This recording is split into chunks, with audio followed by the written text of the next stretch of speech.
What is up, everybody? Spidey here, and as always, I hope you're having a marvelous day. I'm here with my friend, the one and only 9.9 Newsstand, Manu. How's it going, buddy? I'm well, my friend. How are you? Ah, welcome to the Marvel Show.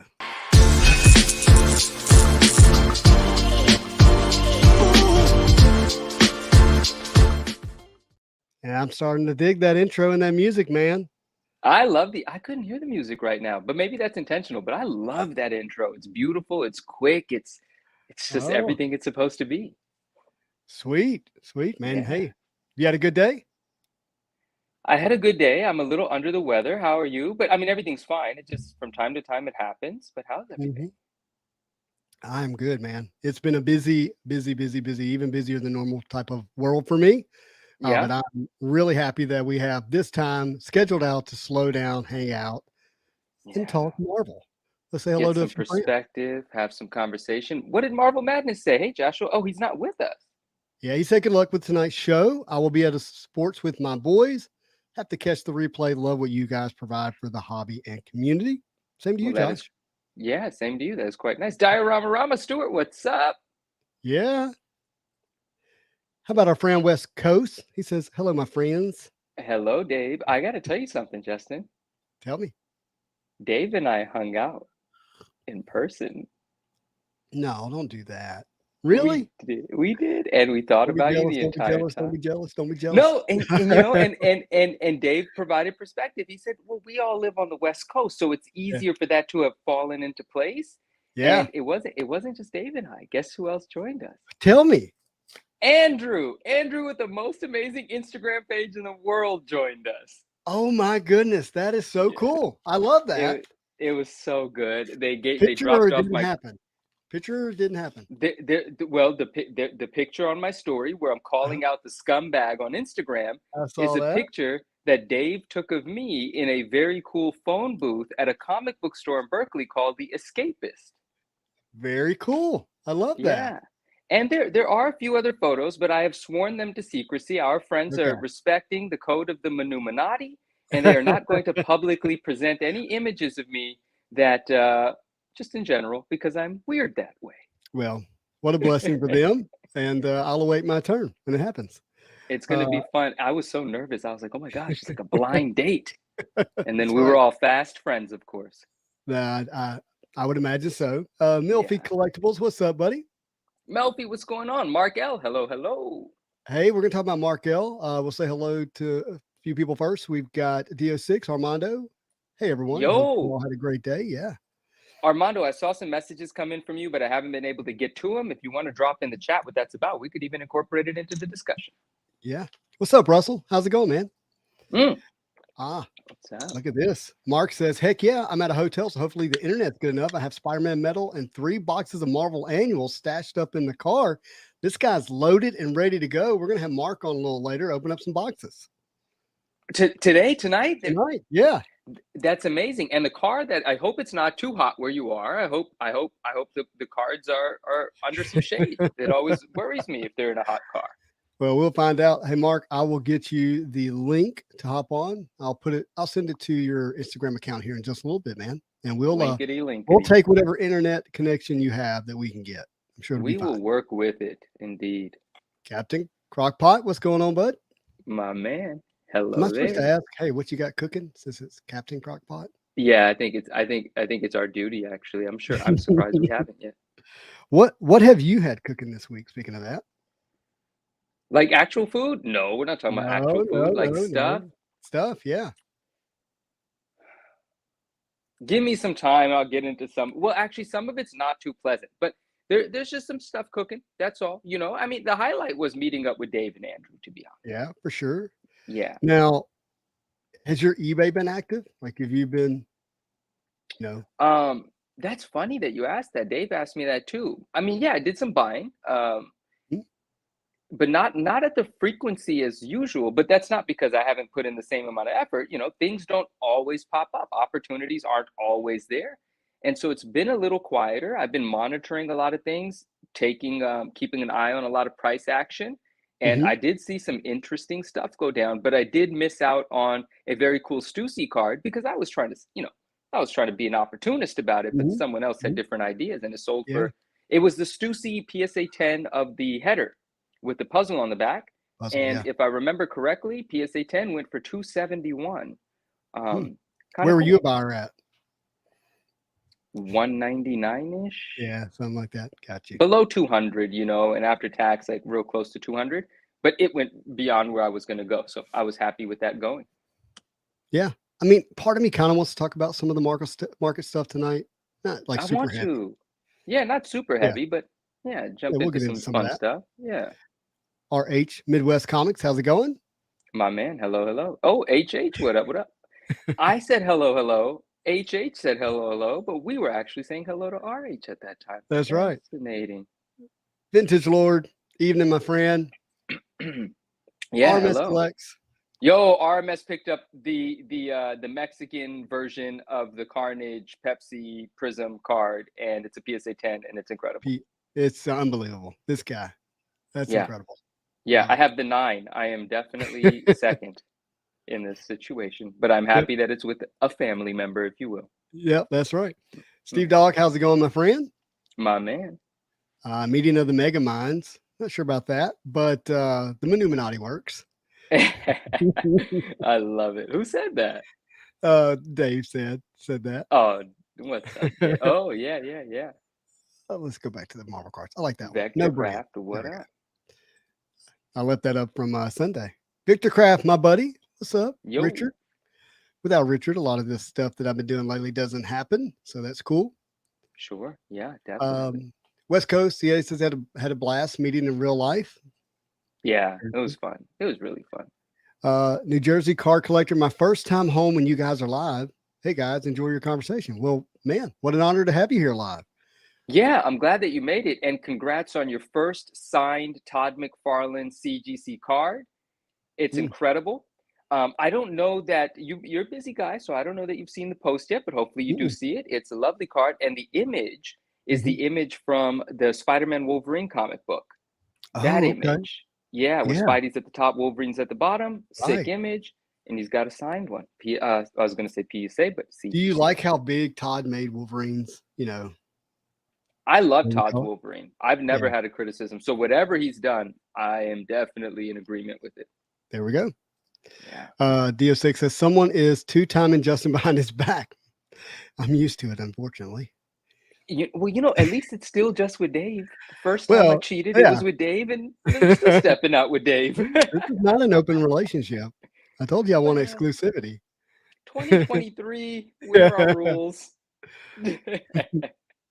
You know what? It's funny. There are no rules until they are, and you're like, wait a minute. Probably should have had those from the beginning. Yeah, yeah, it's a little interesting. Mark But says, yeah, let's do it. I can only show the cards or my face. I get it. Look, sometimes it's yeah, best that way. that's my setup too. Like I don't have multiple cameras and all the fancy Uh-huh. stuff. There's Andrew. There's Andrew, our friend. I love it. He might have just hopped in. Yeah. What's up, Laser Brain? Mega Minds and Laser Brain? Is that the kind of Mhm. evening it's going to be? I see. Universe is telling us something. I think so. All Uh, right. Dio6 says, saw a MegaCon video where a blank comic already had a 98 grade before the sketch was drawn on it, but Ash cleared it up and said that it's normal for a comic to be graded before the sketch is done. Is it regraded after the sketch is done?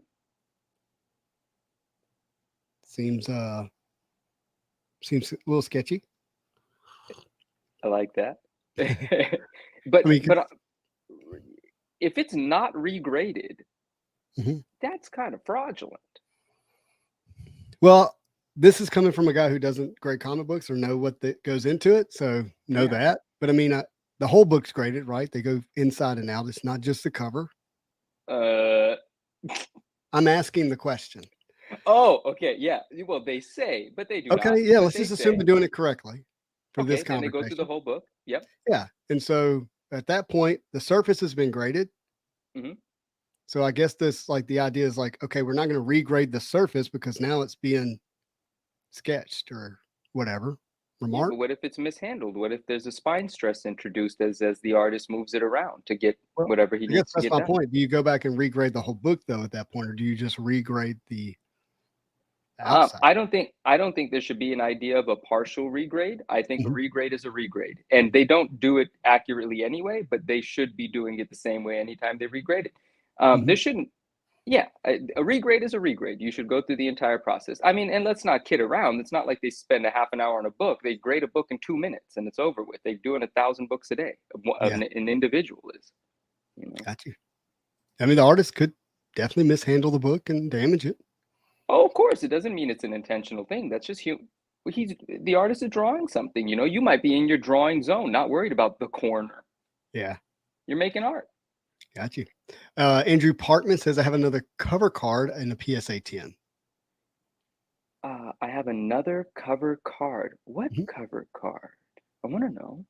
But Yeah. congrats. Yeah. Give us some more details, buddy. Andrew, let us know.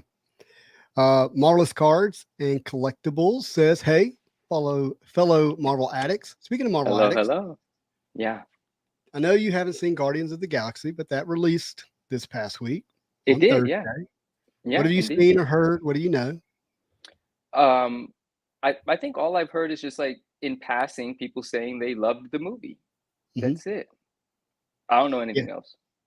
Yeah, I didn't think so. No spoilers here. I'm not going to do that. I went and saw it Thursday, and I will say that it's it's fresh, so things always feel better if you enjoyed it right afterwards. But I probably enjoyed it more than any movie that's come out since um, the last Spider-Man movie, No Way Home, Okay. and so better than Multiverse of Madness, better than Ant-Man for sure, and I thought it was great. Better than Aquaman. And Aquaman, Lord, fire me right now. Hold on one second.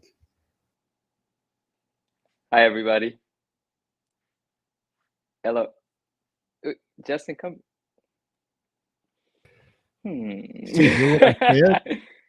Yeah, I did, but I don't even know what you said incorrectly. I heard Oh Aquaman. Maybe God. you're talking about Submariner or something, but that was the most awkward 3 seconds of my life. I'll be completely honest. Golly, that was horrible. Better than Black Panther, which was about Namor, not what I said. But anyhow, I thought it was great.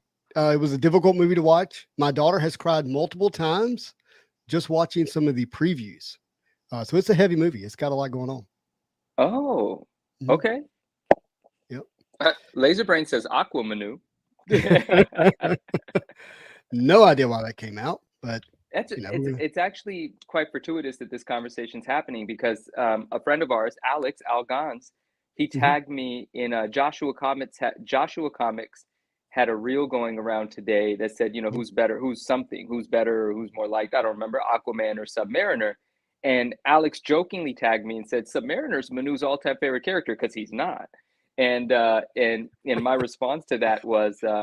Submariner, my love for Submariner is the reason why aquariums make me sad. Now, that's a joke. Aquariums do make me sad. That's not the reason why. I don't believe in aquariums and zoos. I don't want to fight about this with anybody. I'm just saying, I don't think they're the right thing to do. Okay? Don't eat them. Don't cage them. Don't imprison them. Let's all love each other. I will say this. I've often had this thought, like how dolphins, I've heard, I don't know if it's true. I'm not a scientist, definitely not a biologist, but when it comes to mammals, they talk about how smart dolphins are. Yeah, they're smart. Yeah. But I've often wondered, like, why haven't any of them like figured out how to escape? They've designed it so that they can't.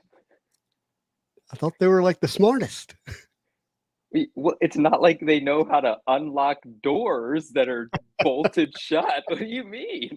Does your dog know how to escape the house when you've locked it and turned the alarm on and left? I'm just saying. I knew Don't this think was that makes them the argument. smartest. Oh, we got Mark here. Mark, what's up? Yo, what's up, Mark? How are you? He looks like he's stressed. He's testing out the stuff. He's figuring out. I don't know if he can Hello, hear us. hello. Can you see and hear me? Maybe? Yeah, man. We can see and hear you. Mm-hmm. How are you? Can you hear us? Is the question. All right, cool. There's going to be a little bit of a delay on my end. I'm like working off my phone. I can hear you. You can't hear us. Okay, good. I wanted to get that confirmed. So we're just we're going through some comments here. We'll get going in a second though. Yeah, let's go through the rest of these comments. Well, let me be fair to Mark and give him an introduction. First of all, Gambit Hands, right? Yeah. And if you saw the breaking of the 1995 Marvel Masterpieces box on this channel on Saturday Morning Marvel Cards, Hello. that was Mark. He was the one saying, oh, don't tell me yet, Mark. Oh, what was the medical phrase you used for opening up packs? I can't remember. What was it?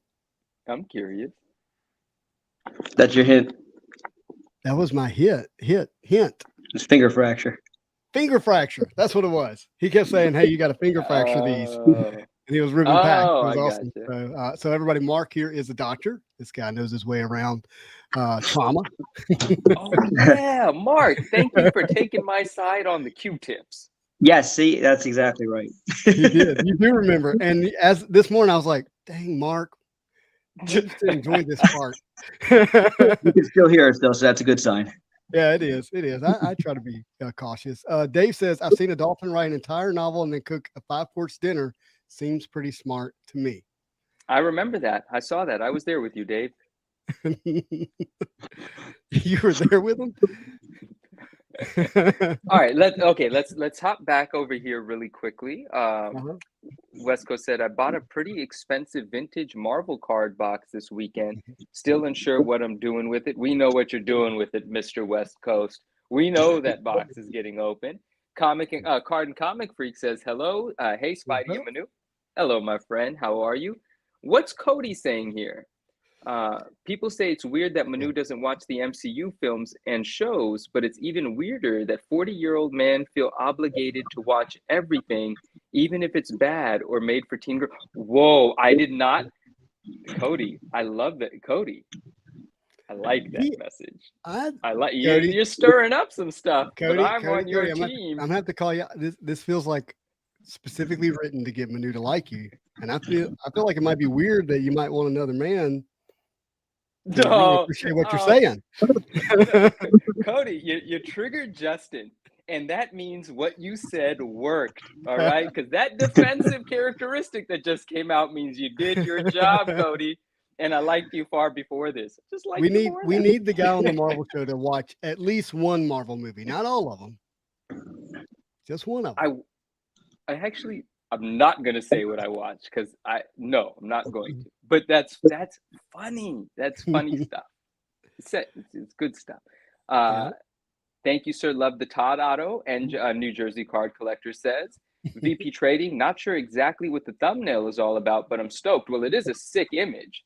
It is a sick image. We can do some of it now. Yeah, let's do it. We'll have fun with it. So the first is, let me make myself big. And Mark, are you okay time-wise? You're good? I'm good. I got all the time in the world. I did my work today, so this is a fun time. Love it. So you guys might recognize this. This is a Legion 10 of one of the greatest cards ever. And this is from our friend of the channel, Captain Buttcrack. Captain Buttcrack. I bought it from him. And dude, the back is super sweet too. Dude, I actually really love the back. Yeah. Look at that. That's too good. Why don't we see this image more? I like that. I'm not sure, but it is sweet. What are the subgrades on this card of yours? Oh, the subgrades are on the back. Let's do it this way. 10, 10, 10, surface 9. I mean, I like that there's a bit of integrity in this grading, I like that. Yeah. If I remember correctly, you're a fan of the subgrades, right? We had this you had this debate last time. I'm a fan of the subgrades in terms of what they technically represent and the visual appeal of them on a CGC slab when they balance out the bottom portion of the front-facing label. So yeah, I love the subgrades. Yeah. And then I picked up some of these. These are not expensive, but I just like them. Really quickly, before we get too far past the Legion slab there. You've shared it. It looks great. It's actually cool. I think there's like an interesting relationship everyone here has with Legion at this point. It's kind of endearing. We love it. We've embraced it. A few of us have bought. What are your plans with it now? Well, my original plans was to have fun with it, show you guys, and then I think we were all cracking them and sending them somewhere else, right? Yeah. We're kind of testing. We're testing Legion. That's what we're doing. Yeah. Then I picked up some of these because I thought they were good. Ooh, what's that one? These are from Legendary. Come on, focus.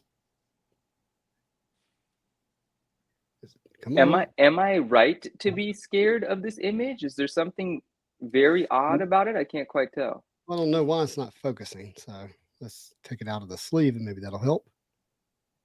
Because it looks almost like he's got a ski mask on. I know. Why can't that focus? Bandit Man, not Spider Man. Yeah, that's Spider Bandit. There it goes. So it's like he's got a mouth. Right? I see that. I can see that. That's what's giving me ski mask vibes. I picked that one up. And then I picked up this one. I'll take them out of the sleeve, see if they'll focus faster. Destructive collectibles. Hello. Oh, collectors. Hello. Has it always been destructive collectors? It has. Hope you're well. I really like those borders in the background. There we They go. pop. Yeah, it does. Yeah, these look really amazing. This is a TCG? Oh yeah, I was assuming it was a string game. Yeah, yeah. Upper Deck Very Legendary. So, I mean, I was picking these up. There's just not a lot of symbiote suit Spider-Mans available in Marvel cards. So I picked up these. I like it. You went on a symbiote tear. I did. Nice. Come on, why won't that focus? I guess you can see that okay. And then Yeah, definitely. one more, well, a few more, but one more legendary. Really like this one a lot. Derek Vivieros, hello. It's very nice. Thoughtful in the rain, sulking. Yeah, I just want it to focus more.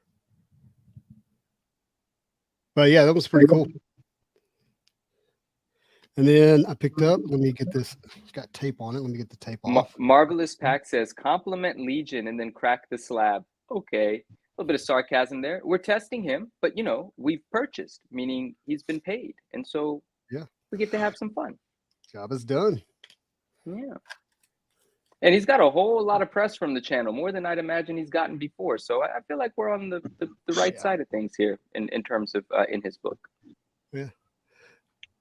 Picked up this. Oh, Secret Wars. Oh, wow. Hello. Like that one. Like that it was pink, to go with the comic. Yeah. This is What's that from? Huh. Superhero Showdown. Never Deck product. saw Never that. heard of it. Thought it was pretty cool. Actually, Definitely might get pops. that one graded. And then I pick up Reminds of the me week. of the 1990 series. Yeah. Yeah. Pickup of the week was this one. It's Viveros. Is it Derek? Is it Viveros? Might be. Look at my I'm card doing my menu. best. Oh, I like it. There's a comic book cover. Yeah, but this one's signed. Did you see Derek? Oh, that's signed. Okay. Did you see Andrew's post? I did. I Andrew's just got this one in the mail the day before and then saw his post. Yeah. I was like, that's Awesome. cool. Awesome. Yeah. He paired it up with the book. It looked gorgeous. Yeah, but I couldn't believe this was available at a 9.5. I mean, I paid I think $250 for the 300 ASM 300 Yeah. raw. Now I'm glad I did. That thing graded super well. I got a 10. Yeah, but I got that's that for really less than $100 graded at a 9.5. Oh, So I was happy. Back in the game, what's going on? Rick Back in the game's here. Hello. What's up, bud? Yeah, back in the game. Rohan's with us. Hello. And then William Johnson says Meg Ryan movies. They weren't, but it was a Tom Hanks movie. But hello, William. How are you? This I picked up. It's not a black costume Spider-Man, but it's Spider-Man. So Marvelous Pack says, glad you can detect my sarcasm. I have to, because if I didn't call it sarcasm, I would just be offended by the way that it comes across. So I've put myself in a place to accept that it's coming with some form of love. So we have a doctor here, so he can fact check us. But sarcasm, being able to understand sarcasm, is a sign of intellect, right? That's exactly right. It's how we stay alive in my field, actually. If it wasn't for sarcasm, I would have been out a long time ago. I like that. So I picked this Spider-Man up. Come on, focus. Can you see it well enough? Yeah. but it's out of 100. So I'm wanting you to see. There we go. So it's number 66 of 100. Pack Wars. That's cool. Look, I like that. Yeah. You know, for me, anytime I can get a Spider-Man, you know, numbered to 100 or less, if it's a decent price, I'm going to grab it. Gonna grab it. So that was my pickups of the week so far that I can share. But most of them were black costumes. I want to tear.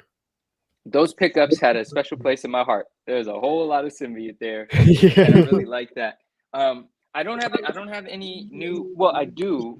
I don't know. Maybe I do, but I do want to show the card that I received from Dave's charity giveaway, but also it was contributed to the giveaway by Andrew. And then I won it, and I'm super happy because it's dope. But it wouldn't be right if I didn't criticize something. Okay, let's do it. And I haven't heard anyone say this, and I don't know why, because I'll tell you, the label in this signature series card is not done the same way as the label, this blue label card here, or any of the other CGC slabs. It's really terrible. It's perforated. It's not going to focus most likely, but it's cut terribly. Like the way that it's peeled off of wherever it's from, like on this corner, you can see chunks of white from the other thing that it was pulled away from. It seems cheap. It seems careless. And that was the effect that it gave. When I looked at it, I was like, why does that not look quality? And I thought that was interesting because all of the other CGC slabs, the blue labels, don't have perforation that I've seen. They weren't torn away manually. This one was manually torn away, which just seems a little cringy for a signature series Todd McFarlane card. And that's not a knock on the card or the fact that I love the card. This is a criticism of CGC. That's entirely what it is. Not anyone that was involved in this card coming to me. But I'm surprised that no one was critical enough to say the same thing that I'm saying. That's just my opinion on it, though. You know, my lowly opinion. Well, I never even noticed. Yeah. And maybe that's why no one said anything. They just didn't notice because, you know, beautiful card in there. So you don't really pay attention to the label, I suppose. Well, you have an eye for quality. That's for sure. I pay attention to things that most people probably shouldn't. Yeah. Andrew said, Manu, crack it and send it to Legion. Might get a grade bump. That's hilarious. That is. We got a question here from William Johnson. Do you guys prefer original art or comic book art? I'll let you guys go first. I actually don't mind either. If it's comic book art that I really love, I don't mind seeing it on other medias. So as long as I like it, I like it. I don't care if it's original or not. I guess that's my turn. You know, I'm still finding my way into collecting as I'm getting back into this. I gotta say I'm a sucker for original art, especially like sketches. That's I'm finding that's my favorite thing to collect as I get back into this. And if it is a rendition of like an old comic, that's awesome. So especially if it's got like a little spin on it, you know, or somebody's interpretation, that's awesome. But I definitely appreciate the original art too. But I appreciate sketches a little bit more. Yeah. Yeah, I guess I can compartmentalize. For me, I'm okay with both. I don't want to collect one more than the other, or I only want my collection to contain one or the other. They both are their own thing. I love comic books. I love comic book art. I mean, we just saw some images of Symbiote 2 Spider-Man or Todd McFarlane Spider-Man. How could I not want cards that have that on there? And it's not to say that I like it more than original art. What I do love about original art is that it originates from a Marvel card, and that is unique in the sense of of where it comes from and why it's important and what makes it important to a Marvel card. But the other part of me overall is like, it's all of it's original art at some point. It all was original when Todd did it for the comic book. That's original art. We just happen to have it on the card. When Jesco does it for a trading card, it's original art. It just happens to appear on the card first. So I think I can compartmentalize for me. But I do think that the hobby as a whole, and I'm not saying I'm speaking for the entire hobby, but I do think as a whole, original art for Marvel cards is held in a higher esteem. I agree with you. I think you're spot on with that. I will say the one time I don't like when comic art is used is if like 2 sets come out back to back and they use the same art. Same thing. I mean, Yeah. that's lazy, whether it's original or not. Don't reuse the art. If you're the same company and you're releasing sets back to back, do not use the same art. And another thing that's annoying is when an insert with a completely different design has the same artwork as the base card for the very set that it comes out of. I have no words. I can't Right? defend that. I I'm not can't- even going to try. It's true. Yeah, It's true. I'm with you. Correct me if I'm wrong here, but they do have a couple of cards. I think Masterpieces, I forget which year, maybe 2020, had the What If comic book covers, which was original art plus on a comic books. Like what if, like Spider-Man and Punisher became a thing together. So that's a pretty unique way to mix those two entities together, which is pretty cool. Yeah, I'm a sucker Agreed. for the what ifs. They're probably my favorite type of parallel, especially for Marvel Masterpieces, because you get that comic book vibe, but it is original art for it. And I think it's a lot of fun. Can't wait to see new original art with that type of format in the next release. Let's see. Alberto says, if comic art is chosen right, then it is great. Yeah, Can't argue with agreed. that. Agreed. Josh says, hey guys, I'm a huge Hulk fan and was wondering, do you have any awesome Hulk cards that you can share? I do not, especially at my disposal. I mean, I'm sure I have a few somewhere, but not any nearby. Yeah, unfortunately, I don't either. I feel so bad because I would like to, show Josh like the most amazing Hulk thing, but I got none. So no, he's a great character. I think he's a great comic book character, and there's some really amazing images, fun images of Hulk. But Yeah. no, I don't have any of those right now. We might have had like a 340 image lying around, tying in the Wolverine and the McFarlane, Yeah. but readily available, I don't. But there Yeah. are some really great 340 images on cards, that's for sure. Rick says it's about how it all comes together. Some sets work better with one versus the other.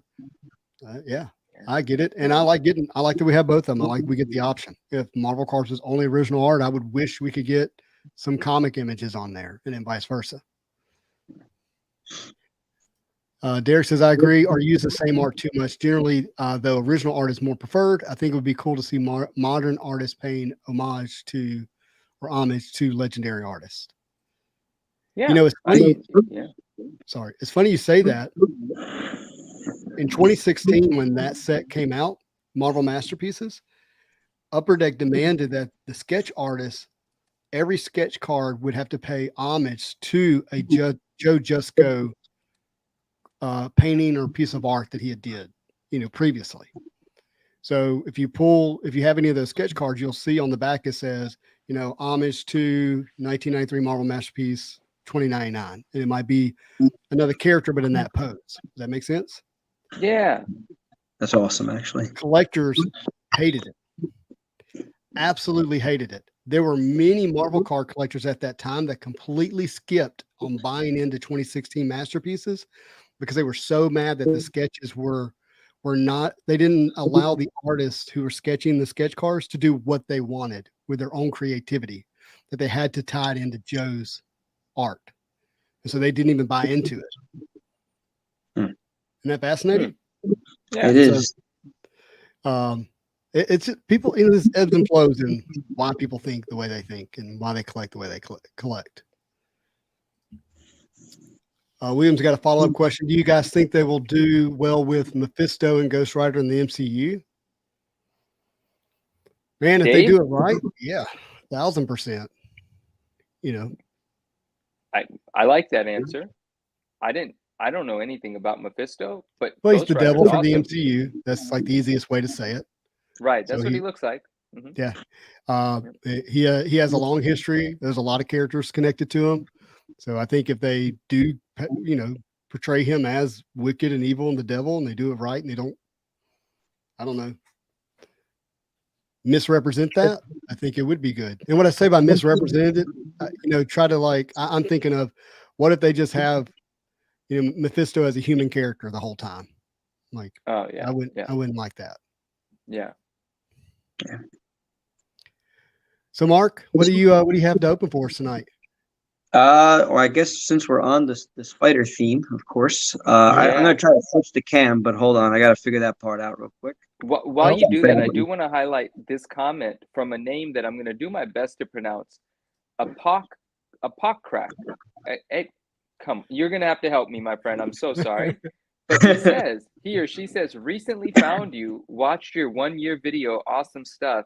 Can't wait to follow year 2. That's so amazing. Thank you for being here. That's just cool. I don't know what else to say. I'm glad you found that video. That was a blast for us too. Like, what a crazy night. Mattis, what up? Total fun. Thank you, my friend. And look, he has Apocalypse, or she has Apocalypse in their thumbnail there. So Apoco crack. Oh, this is striking me as familiar now. Possibly from anyway, yeah. Okay. There's some familiarity with the name of that image for me. I wonder why. All right. Alonzo says, my brother, sorry I'm late, homies. Never late, always on time. Stick around though. Don't just drop a hi and then leave. I know you do that. He lingers, that's for sure. See, Destructive says, are we a long way from custom sets? Maybe give us an image and ability to edit the card. Hold on, let me read this again. Are we a long way wiki from set? Sets?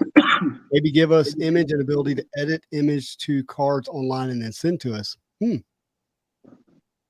You get what he's saying? Like, yeah, I do. I'm going to sit with that for a while because it's like maybe they have an intended version, but if you're making the purchase, you could make an alteration that works for you. It's almost like Nike with the ID line, right? Where you can customize the colors on your shoes and order one specifically for you. So maybe not completely manipulate the art because that wouldn't do a service to the artist, but perhaps say, I want red foil on mine, or I want this color, maybe there's some customizable options that have been approved by the artist so that nothing looks terrible because we might make horrible decisions and then the artist is upset with the representation. Possibly that happens in the future. First time I ever thought about it, sitting with that thought, an interesting thought. I think maybe the customization would be, like you can get this card in an acetate or a canvas or a hollow. You see what I'm saying? Yeah. Like maybe on an e-pack, setup, you hit an insert spot and it's the custom spot, and you could custom the card, and they're only allowing 100 of those to be done. You're onto something, cool. And then afterwards, you get a count of how many of these were done and how many of those were done, and ultimately, you won't know because you won't know what the people will choose. But years down the line, you'll find out, wow, I selected the canvas, and only 3 other people did. These are the rarest ones now. Right. I think that would be cool, but the art would need to stay the same. The type of style of insert would be the customization, and I would limit that so it would be a hit option, and that's the way I would do it. It would be e-pack only too, obviously. And here we go, no patent on the idea, and now it's out there in the card sphere. Yeah, man. We're not we're here to give, not take or keep. You know that. I guess you're right.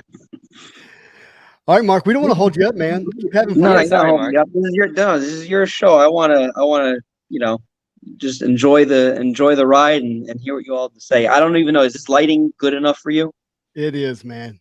Absolutely. All right. I'm just for background purposes. I'm in a hotel. I work every other week away from home.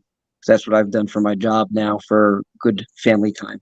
So terrific, Mark. This is what I'm working with right now. It's like not exactly my home studio. And I even found in I don't even know if you can see this, but in the drawer, a rusty knife that almost spells the word trauma, which is good enough to open this box. Oh my gosh. This is my first time opening this box, by the way, and seeing these cards. And so this will be fun. My mother-in-law got me this for Christmas because she knew I was getting back into the hobby, and she asked some friends that were around my age. They're like, "Oh, what cards would be good?" So my mother-in-law found out about this before I did. Wow, you have one awesome mother-in-law. Let me just go ahead. She's amazing. She's truly amazing. So this will be as you say, this is going to lose value very quickly, but this is going to be a very fun loss of value along the way. Man, I appreciate you saying that. That's that is true. We're gonna have a good time regardless of what happens to the value. Heck yeah, let's do it. Let's have some fun. And you guys, I can probably talk and open at the same time. I'm still learning that skill from last time. So yeah, you're good. And then if it's okay, we'll add some commentary and we'll bring in these comments as they do it as well. You go at your speed. We're not in a rush. Please Just enjoy your box. Heck yeah. You're Well, getting everybody a lot of enjoy love this. in the comments. People saying good luck. Oh, I Yeah, can't even you're see getting it, a but lot of thank good you, luck. everybody. Whoever was wanting Alonzo, Hulk, if I come across a Hulk, if they want it, by all means, that'll be the Hulk card for the night. I think there's a couple of Hulks in this set, right? Yeah, there is. So, Be so careful. that End would up be pulling a good. 1-of-1 Hulk or something. Oh, geez, that'd be a oh, lot of fun. That'd be awesome. This way they could really enjoy the whole card at that point. Uh-huh. All right. Alonzo's calling out for an AF-15 for you, so I hope that Oh, look. gee, immediately isn't transfers. that? No, I listen. I can't take away the most amazing. What was it? One of the most. I don't know. Justin said the most amazing time he had on the channel, if I remember correctly, was meeting the artist from the X-Men series, with Alonzo being a close second, of course. I don't Yeah, want to take yeah. away from anybody. No, you nailed it. And look, we'd love to relive that. And there is I believe, because of the sales sheet, the last panel of the AF-15, Spider-Man walking into the shadows, saying, "With great power also comes great responsibility." We have not seen that cut yet. If it's been pulled, it's in the shadows. Would love to see you pull it tonight. Listen, if I pull that card, you're Spider-Man, man, and I'll call it right now. It's all yours. I don't even. I couldn't imagine it being in anybody else's hands. Holy smokes! Everybody, All right. let's root for let's root for that card. So I think I'm going to try to bring this as close as I can. If I put the flashlight on my phone, is that going to completely like ruin the glare? Should we try that? Because You I can can't try it. see it very well. Can you see it well or no? Not It's Go ahead, bud. I'll say a couple things, Mark. It's a little dark, but the thing is, we are all well familiar with these cards. And Mhm. so it's likely not anyone's first time seeing them, but when you give it a slight slant backwards, it's catching some of the backward light, which makes it brighter. So Okay, so that let's do that. slant, yeah. That'll give you what you Yeah. need. All right, Sweet. very good. So let's go ahead and go through these. They're pretty cool in hand. I mean, that's I'll definitely say that. So we got Punisher to Star, of course, Wolverine. Love that card.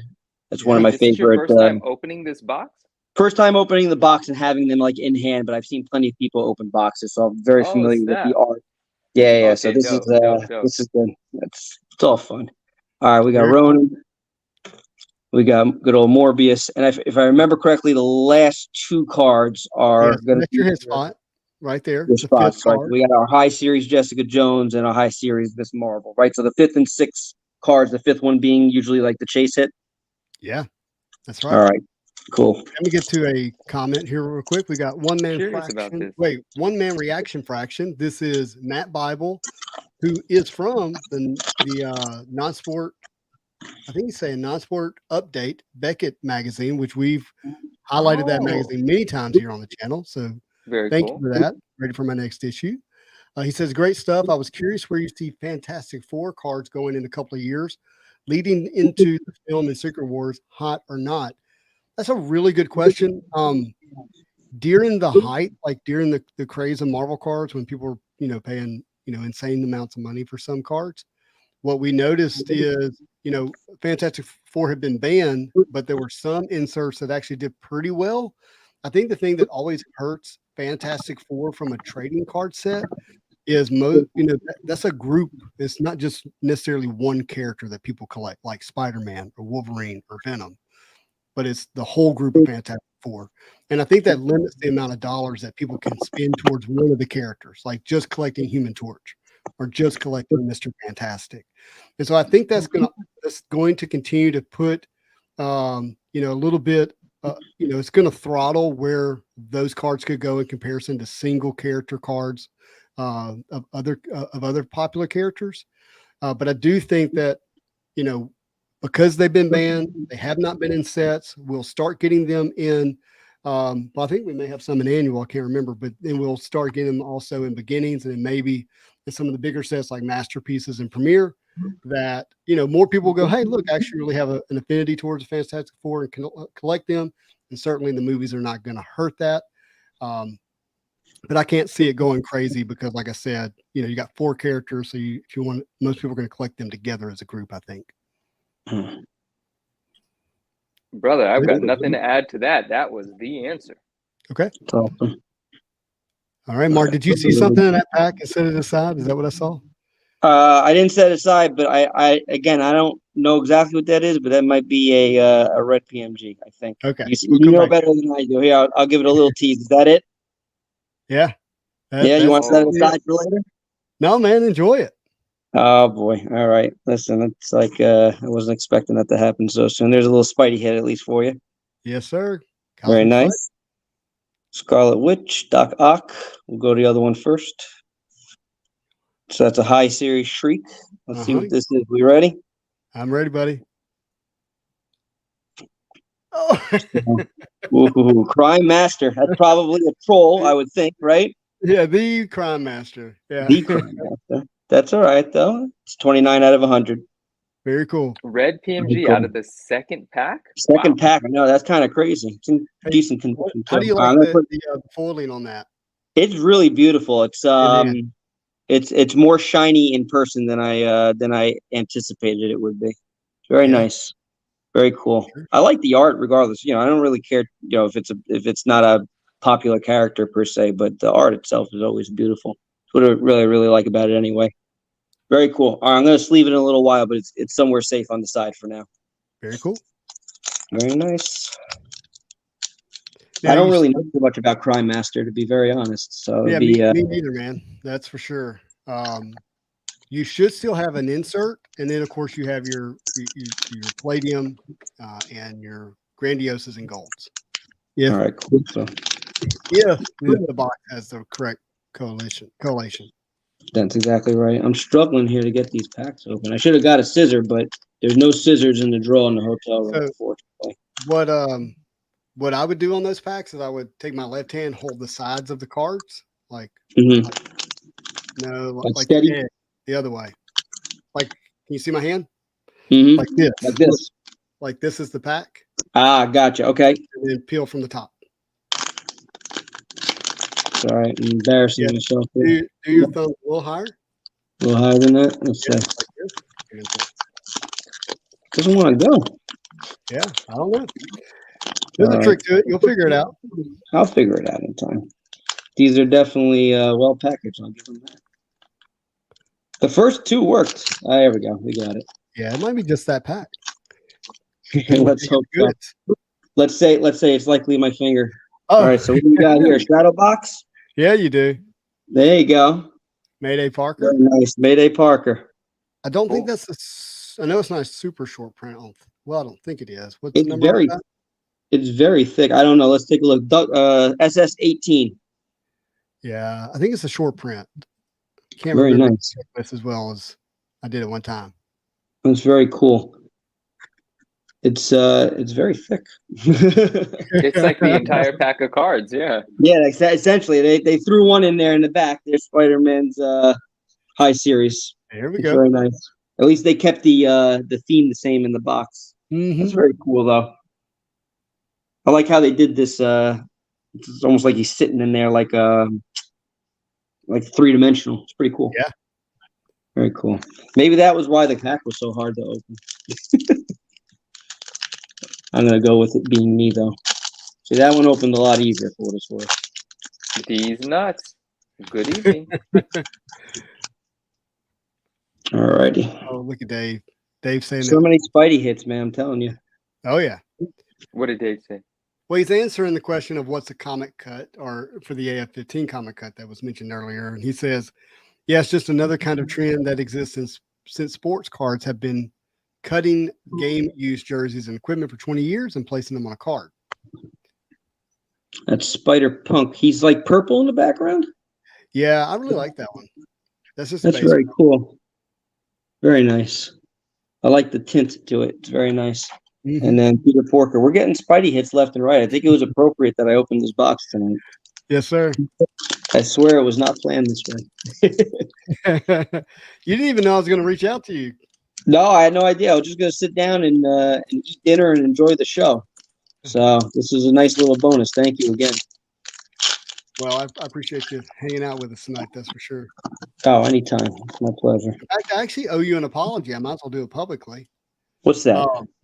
Well, I was supposed to reach back out to you to do something Thursday night. I believe it was Oh, no Thursday worries. night. And it just, life got in the way.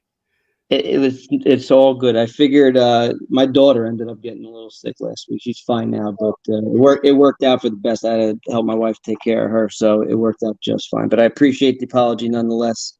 Absolutely. And life happens, as they say, right? Mm-hmm. It certainly I like that. does. That's a cool set. That's a cool piece. Yeah. And by the way, the life that happened was I took my daughter to a movie, Guardians of the Galaxy. Oh, how was it? I've really enjoyed it. Derper Derper Dude, this is a hobby box. Yes, hobby And box. Here's our first grandiose of Falcon. mhm. And then there's Oh, Magneto. I've never seen that. He's one of my favorite characters too. I really like him. He's got a great backstory. Oh yeah, Magneto's a wonderful character. It was funny. You guys were talking about the X-Men movie, or sorry, the Marvel movies. I just saw again. I was coming home with my family from Florida a couple of weeks back, and they had the original X-Men movie playing on the United, like movies list. Such a good movie. I really enjoyed What do you that. think about that movie?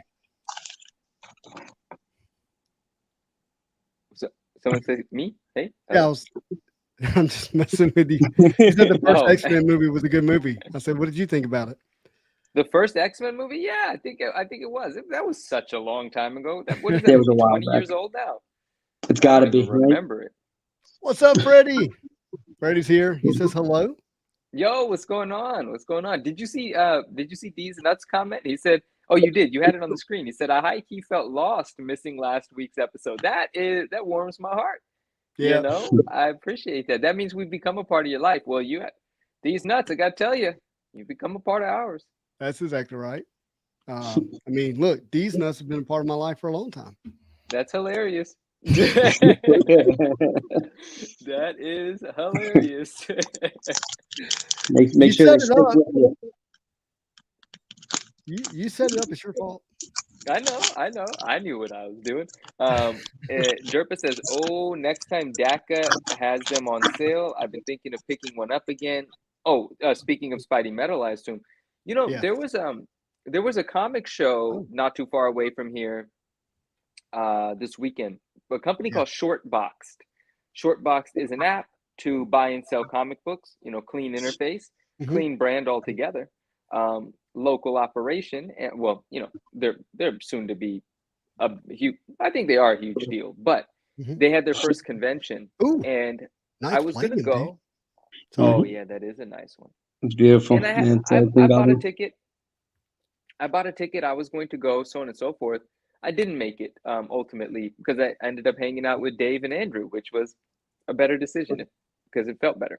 And but Dave and Adams was there with a lot of books. Yeah, they have good books. Yeah.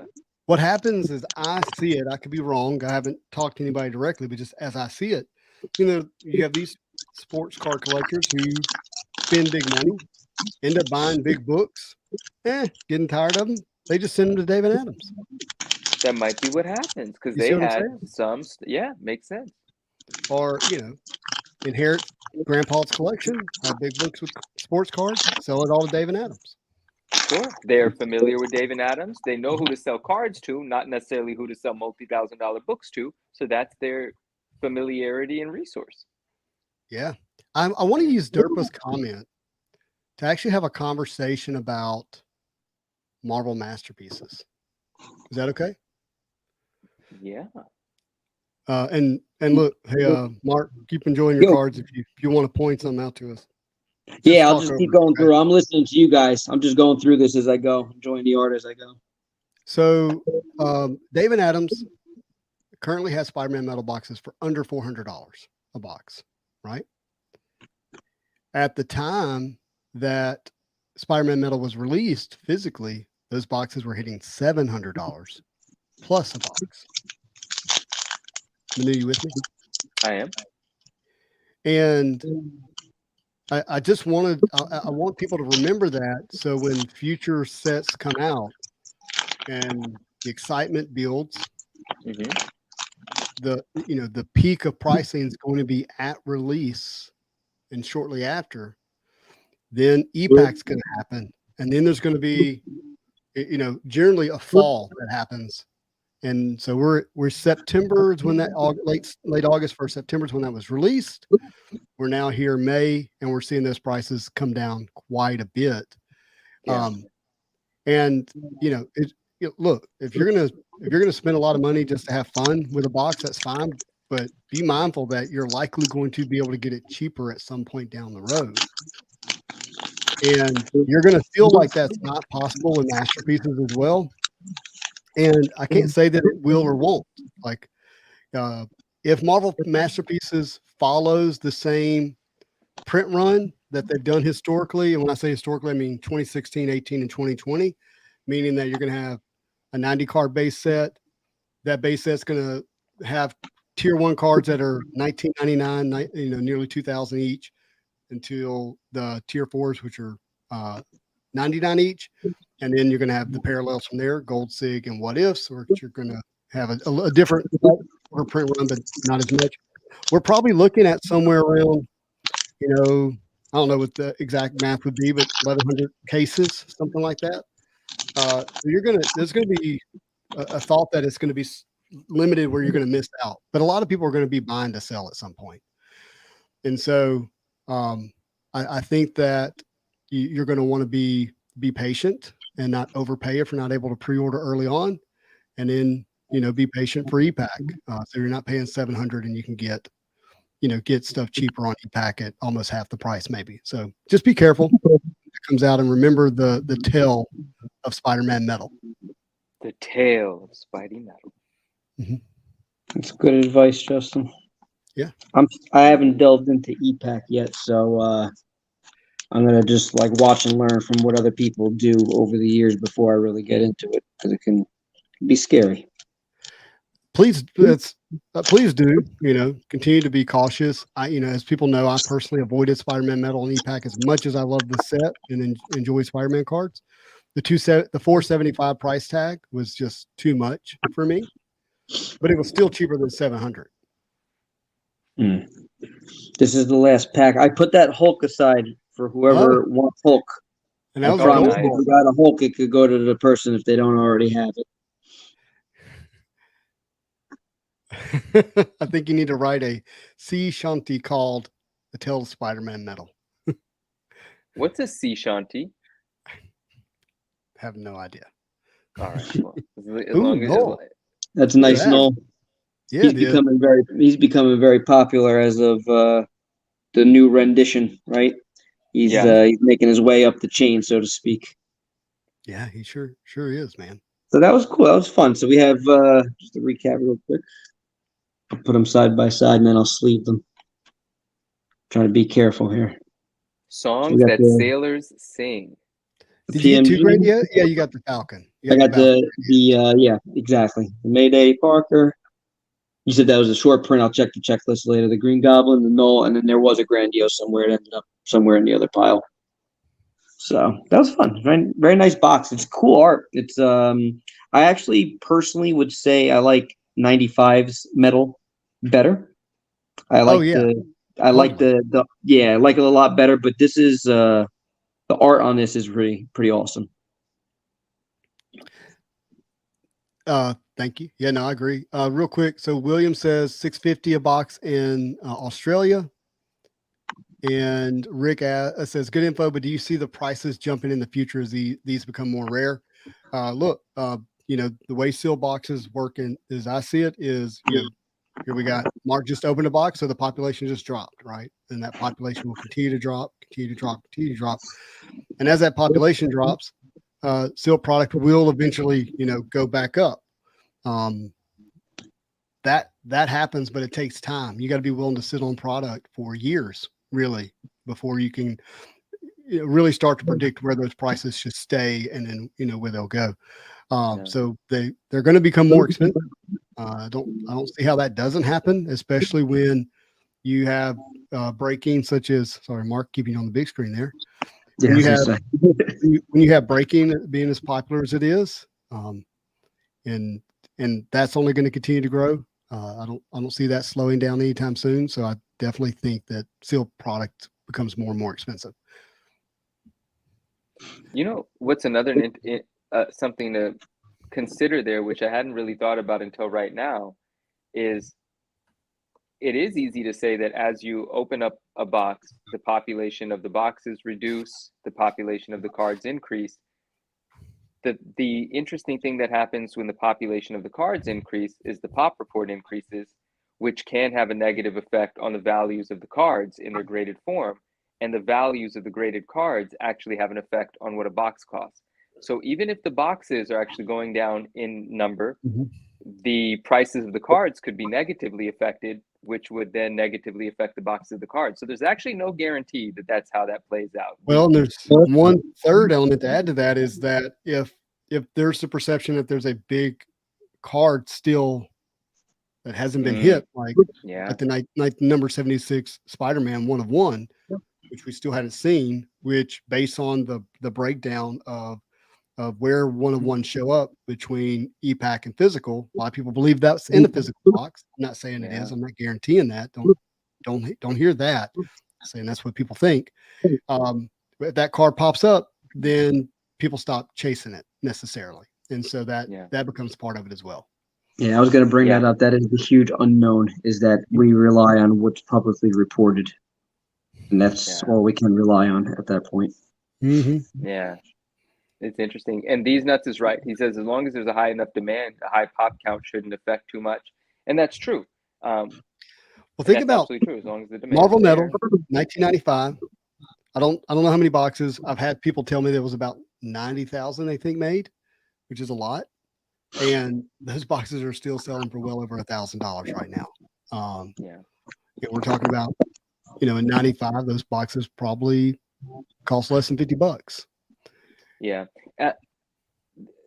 These Nuts is drawing the comparison to Pokemon, which is a fair comparison to make, but Pokemon, in terms of like comparing it to Marvel cards, it's like we couldn't say something about Pokemon and affect Pokemon, but on this channel, in the chat, someone can say something about a card and it can actually affect the card because the community is way smaller. It's not even comparable in size. Yeah, small. So I would say this: when I first started making YouTube content around Marvel cards and started like really understanding and seeing how special to me the cards were. Let me say that for me, the cards. And then thinking about, Marvel as a whole, I was on record many times, especially on Marvel Spack Fresh podcasts, saying, how can Marvel not be better than Pokemon? I mean, especially in the US, not globally. I'm not talking about globally. It's like, how could it not be better? How can it not be better? We all just enjoy it more. And people are spending more money to watch and purchase and do with Marvel in the US. And I now realize, like, I just didn't understand Pokemon. I just didn't understand like the true scale of it, how many people really enjoy it, and and the way in which that the trading card game, what it really means to the brand as a whole.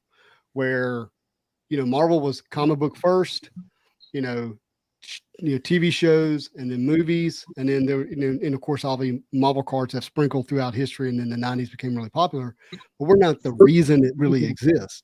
The reason Pokemon is as popular as it is because of the cards. So it is different, and I didn't understand that early on, and now I think I have a better understanding. So you're not going to hear me say, Marvel cards are going to do what Pokemon trading cards have done, or scale up in popularity and demand the way Pokemon has. It's just different. Yeah. Very, very reasonable. Very reasonable perspective indeed. Let's get a couple of here. See, Charizard, greater than Spider-Man. he's poking the bear. Yes, he is poked. Bear's been poked. I got a band button, I think. Where's it at? Never used it before. Just kidding. Dan's band. No, God, teasing. Who knows? Also, if today's new product will be bricked in 15 years, probably not. But never know.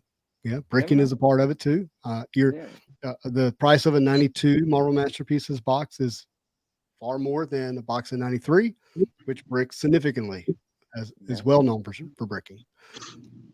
William says sports cards are the same way. Huge print runs still sell well. That was one of the reasons I stopped collecting so much product. Is just a headache. There's a lot there in that comment, and sports cards are also quite a larger market than.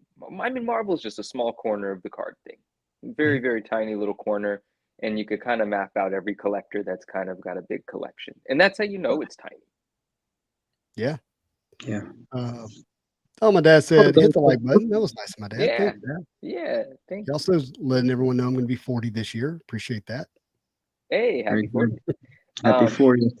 Right Dan behind and you. Dees, yeah, we are indeed. Dan and Dees are long friends from a different chat on a Pokemon channel, so that's kind of cool. Oh, And now they're here. that in is our really cool. chat here. Yeah, nice. Look at Dee's thumbnail. It's not Marvel. What is that? It's a Pikachu. That's a Pokemon.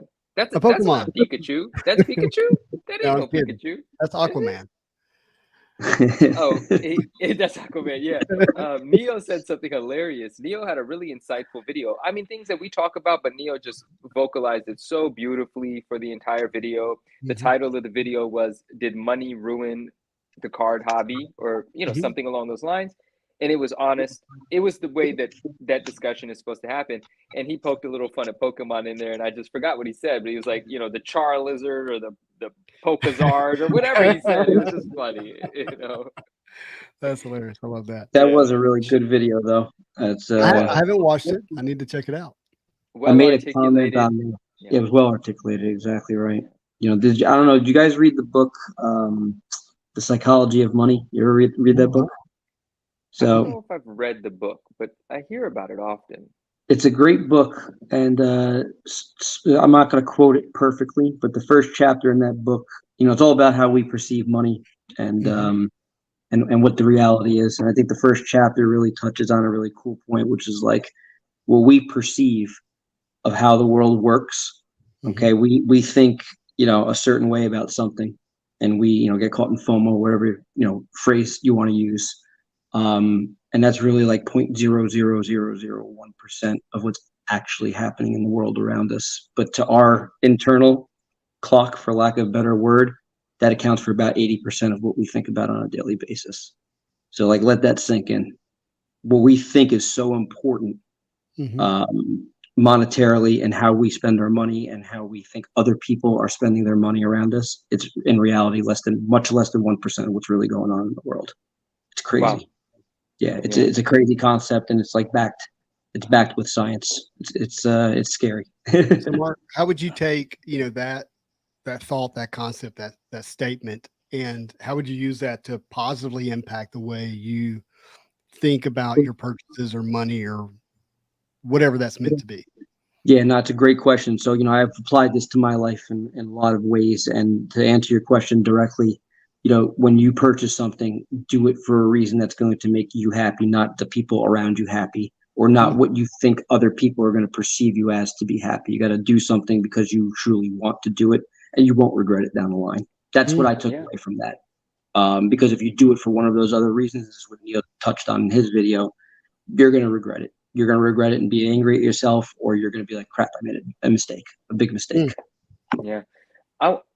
It's something's clicking for me. HH, I want to read HH comment in a second and speak on that, but something's clicking for me here.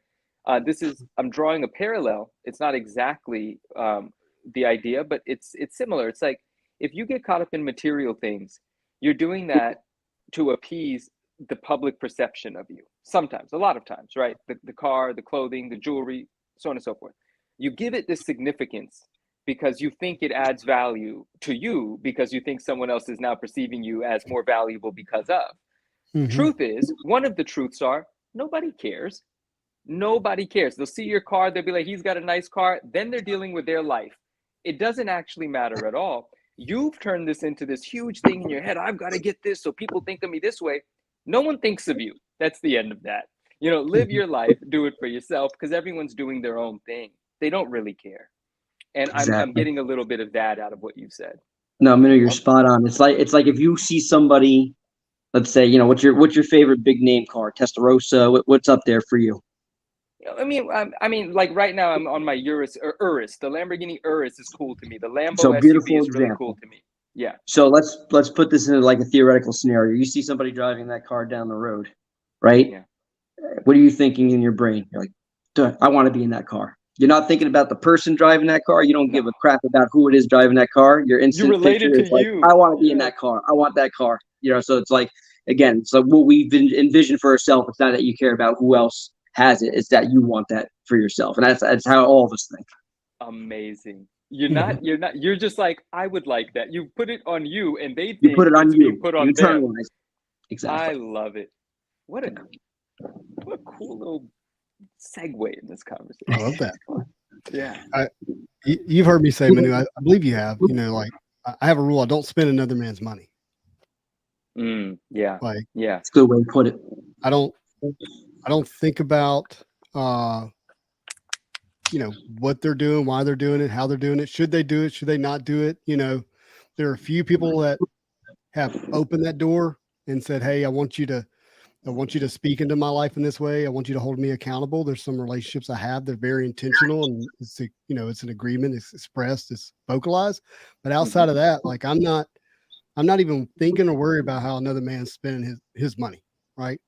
And, so I have a point to not let that happen in my head either. And I remember this is I'll give you a quick little story here. I remember I was meeting a very wealthy person, like think tens of millions of dollars. Okay? All right. And I could give you some context for that, but I'll stay out of that. But just very, very wealthy. I'm not wealthy. Don't come from a wealthy family. I come from the south side of the railroad tracks, so to speak. You know, trailer house kid, kind of growing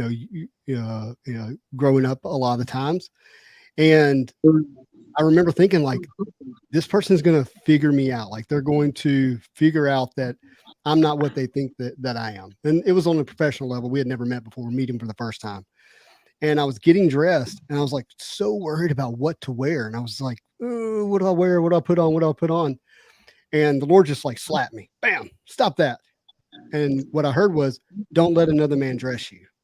And I was like, man, that's right. I've never met this person. I'm letting them dress me right now. Oh, no, I'm a grown man.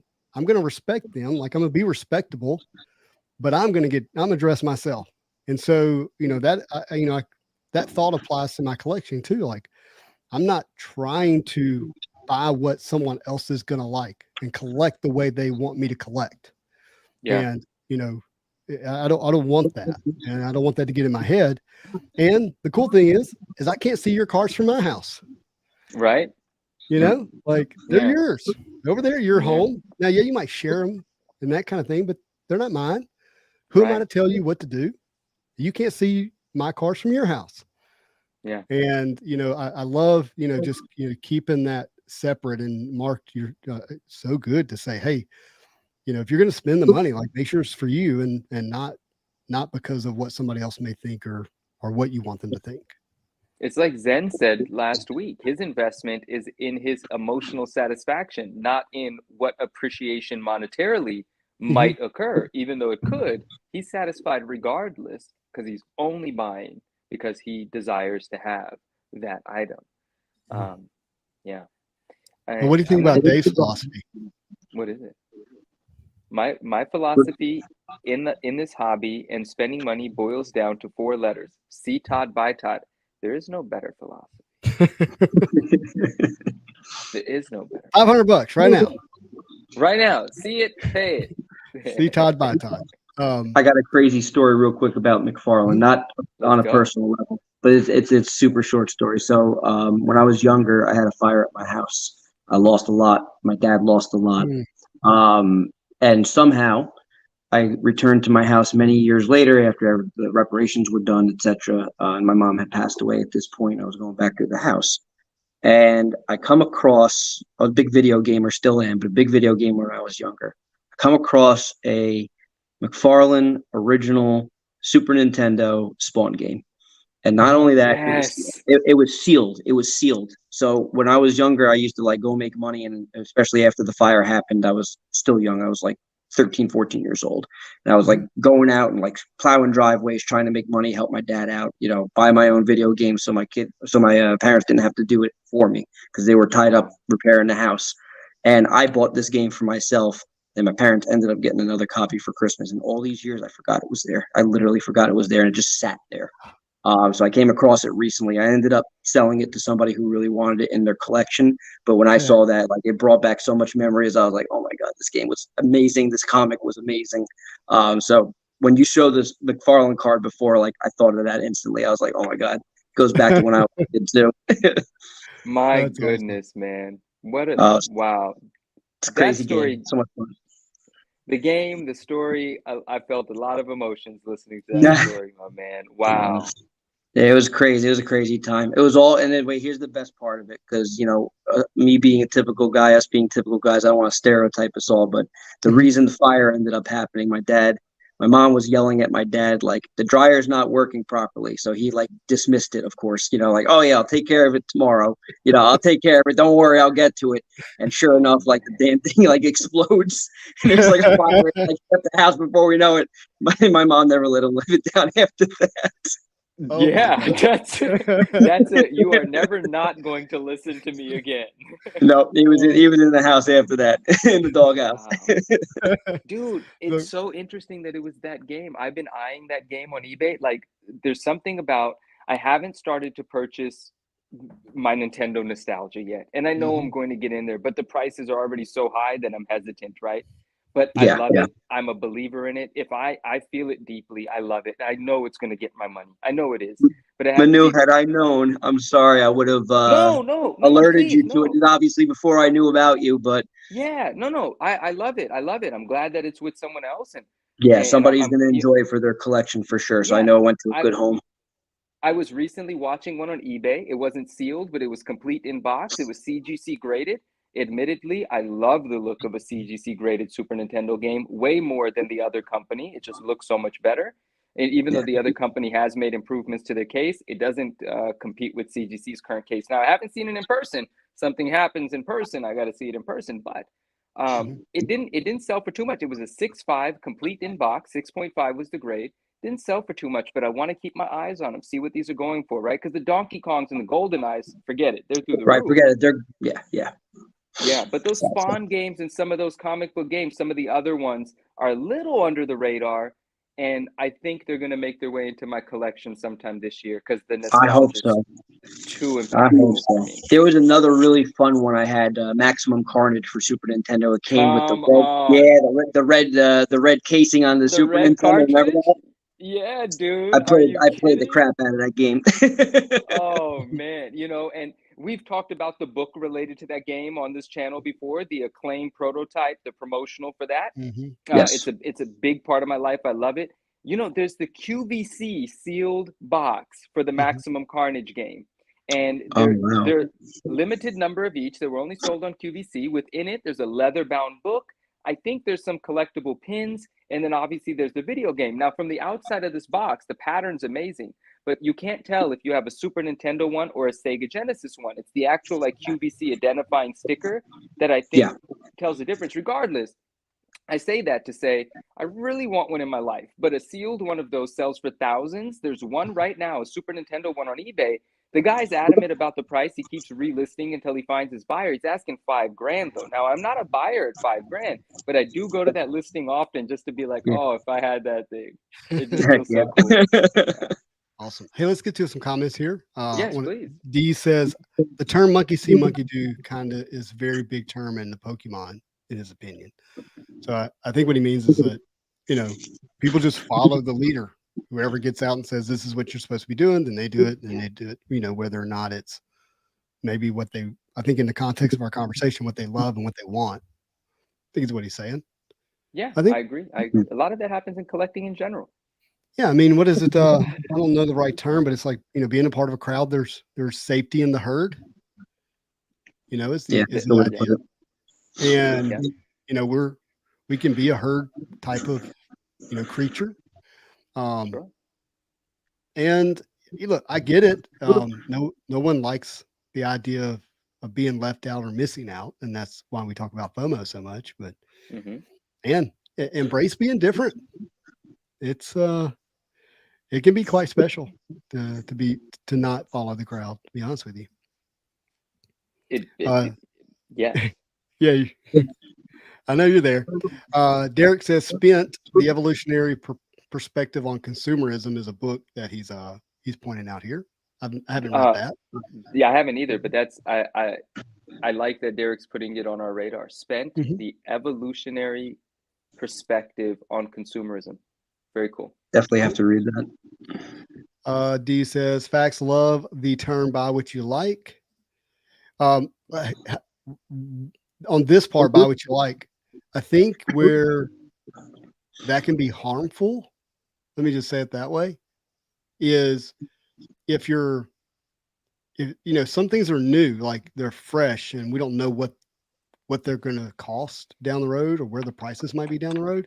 Example, I purchased an orange Spider-Man out of 25 from Spider-Man Metal and a gold Planet Metal Spider-Man out of 25 from Spider-Man Metal. And this is like when the product was still, you know, this was in September while it had just been released and before EPAC had really, you know, sold out or anything like that. I paid $7,000 for 2 cards. So I bought what I like. I got offered a teal, which is out of 50, and an orange out of 25 Spider-Man today for 700. I'm sorry, I didn't mean to, you know. Yeah. Yeah. Sorry. And so I agree, you know, I agree buy what you like, but at the same time, there's, you know, that's just layer one. You want to possibly stay in that lane, but then, you know, there's another layer of like, hey, you know, there's a good time to buy and a bad time to buy, right? And for me, I learned from there, which was, hey, look, these will pop back up. It's not going to just be one chance to get them and they're gone kind of thing. But look, I love them. They're mine. I'm fine. The money's gone, whatever. I'll live with it. But it can hurt you too. I was talking to Derek about something and you know, I was telling him why I didn't purchase something at said price or whatever. And then I just said, he asked me a question. I was like, well, it doesn't matter if I got it or not. Like, if I wasn't comfortable at that price and maybe that is the value and somebody else gets it and I've missed out, I don't really feel like I've missed out. It doesn't matter if I got it or not. There's other things to have, you know, and when it falls into my life the right way, it shall be mine. And until then, who cares? Right. That's a good way to look at it. I agree. You're being too kind. Spidey should do a words of wisdom video. Spidey kind of does, if I understand correctly. I am thinking about doing a video on like hobby terms, especially in trading cards. Okay. Like something like that. So is that like the gatekeeper, hatekeeper sort of verbiage and stuff like that? That's kind of what's, you know, spawning some of it. Like, who am I to say what things mean? But you know, there's some of that out there. But West Coast says, look, I agree, collect what you like, but if you look at the YouTube space, so he's calling out us YouTubers who's mega popular. It's a bunch of people telling you what's hot and what you should buy. It's slimy and disgusting. You know, confession, during COVID, you know, I couldn't go anywhere. Like, that was the kind of content I like to enjoy. I wanted to hear about what was selling that week for the most and what was possibly going to be next. And, you know, that content was enjoyable to me. It's not today, of course, but it's not COVID anymore. And so I don't have an attention span for that. And it's certainly not the kind of content I want to make, partially because it feels exhausting. But the other part is it can be misleading. It can hurt some people. If anybody tells you what to buy, proceed with caution. Point blank, period. Why should anyone else have the privilege of making that decision for you? They do not know what's going to go up in value the same way nobody can predict the future, right? All right. Go ahead. I just want to give you a real life example that's going on right now for me. Okay. I'm in the financial world, mortgage space in particularly. And since January 1st, we've been looking at the date of May the 10th as a very specific date on when Consumer Price Index was going to come out that pointed to, based on the data that was available. So these are facts, right? Not opinions. The data that was available, that inflationary numbers should dip and would likely cause mortgage rates to follow suit, to go down. Well, guess what happened at the end of last week? Just the opposite of that, or It the didn't same? play out that Yeah, way. no, these facts that we've been basing everything on, making decisions with, Yeah. the Feds revised the 2022 numbers. Mm. Oh, they And so changed it. They were like, we they were changed wrong. them. Oh, that's They not revised cool. them. So now tomorrow when the CPI report comes out, guess what's not going to look like we've been predicting or thinking it was going to look all year based on facts. Wow. So Wow. liars figure, figures lie. Very Liars interesting. figure, figures lie. Be careful when people are spouting out numbers all the time and statistics and data and this and that. It's all in how you read it, and it's all in how you say it, and it's how you hear it. And math is a science until it's an art. And it's an Math, art when it yeah. becomes an opinion. When it becomes an opinion, it's how you paint the picture. And some people are really good artists when it comes to numbers. So you got to be careful because you might get mesmerized only to find out you bought a fake. Absolutely. And beautifully said. And then, so that's what to buy. And then there's these topics about how to collect, right? And what these how to collect sort of topics leave out is how to turn something back into money, right? If somebody telling you this has 20,000 people watching their YouTube, has an established eBay, has an established network of buyers and sellers, well, they can take their own advice most likely. But if you're Joe Schmo and you don't know anybody except the one person you're watching and you're like, oh, I could liquidate this. No, you can't. You don't know how to sell it. And you're going to learn really difficult. It's a difficult lesson to learn that a lot of things aren't easy to sell, even if the value's there, because finding the buyer can be a time consuming and challenging thing. And then you have to factor in the fees because a lot of people, you know what they do? They just resort to an auction house because they're not going to do it on their own. Right. Well, your profits might be the fees, you know, that's where they might go. So there's just a lot there. When someone says this is how to collect or puts out a book about how to collect, figure it out on your own. Answer the questions for yourself. Buy what you want if you can afford it. And if you're buying it at an inflated price, but you can afford to own it at that price, well, then who cares if it's what you wanted? Like, these are deeply personal decisions to be made. No one should tell you what to buy. Someone here said timing is everything. In terms of exiting and entering and exiting, timing is definitely everything. Yeah. You Is know? it a good deal? When did you buy it? What price you pay? Like that's You say it all the time. Exactly. Yeah. And so here's another thought that I would offer people to think when you're buying something, you know, if you're buying it to sell it, is that also the reason everyone else is buying it? Then you're playing the greater fool theory because you're only looking for someone to pay you more That's for right. it, but there's no actual reason to own it. That's There's a no scary home. place. I like the word home. There's no I like home it. for it. And that means there's no final resting place. There's no place where it's going to go and disappear. And Exactly. The end collector. To the collector. So if you're thinking about buying for investment, like I think it's helpful if you have the thought or you have some awareness of, hey, look, there's some places that this would go and disappear, right? And you know, an example would be high grade ASM books right now under number 100. Like there are people collecting that run in high grade, and those books have the ability to go away and disappear into those collections. So, anyways.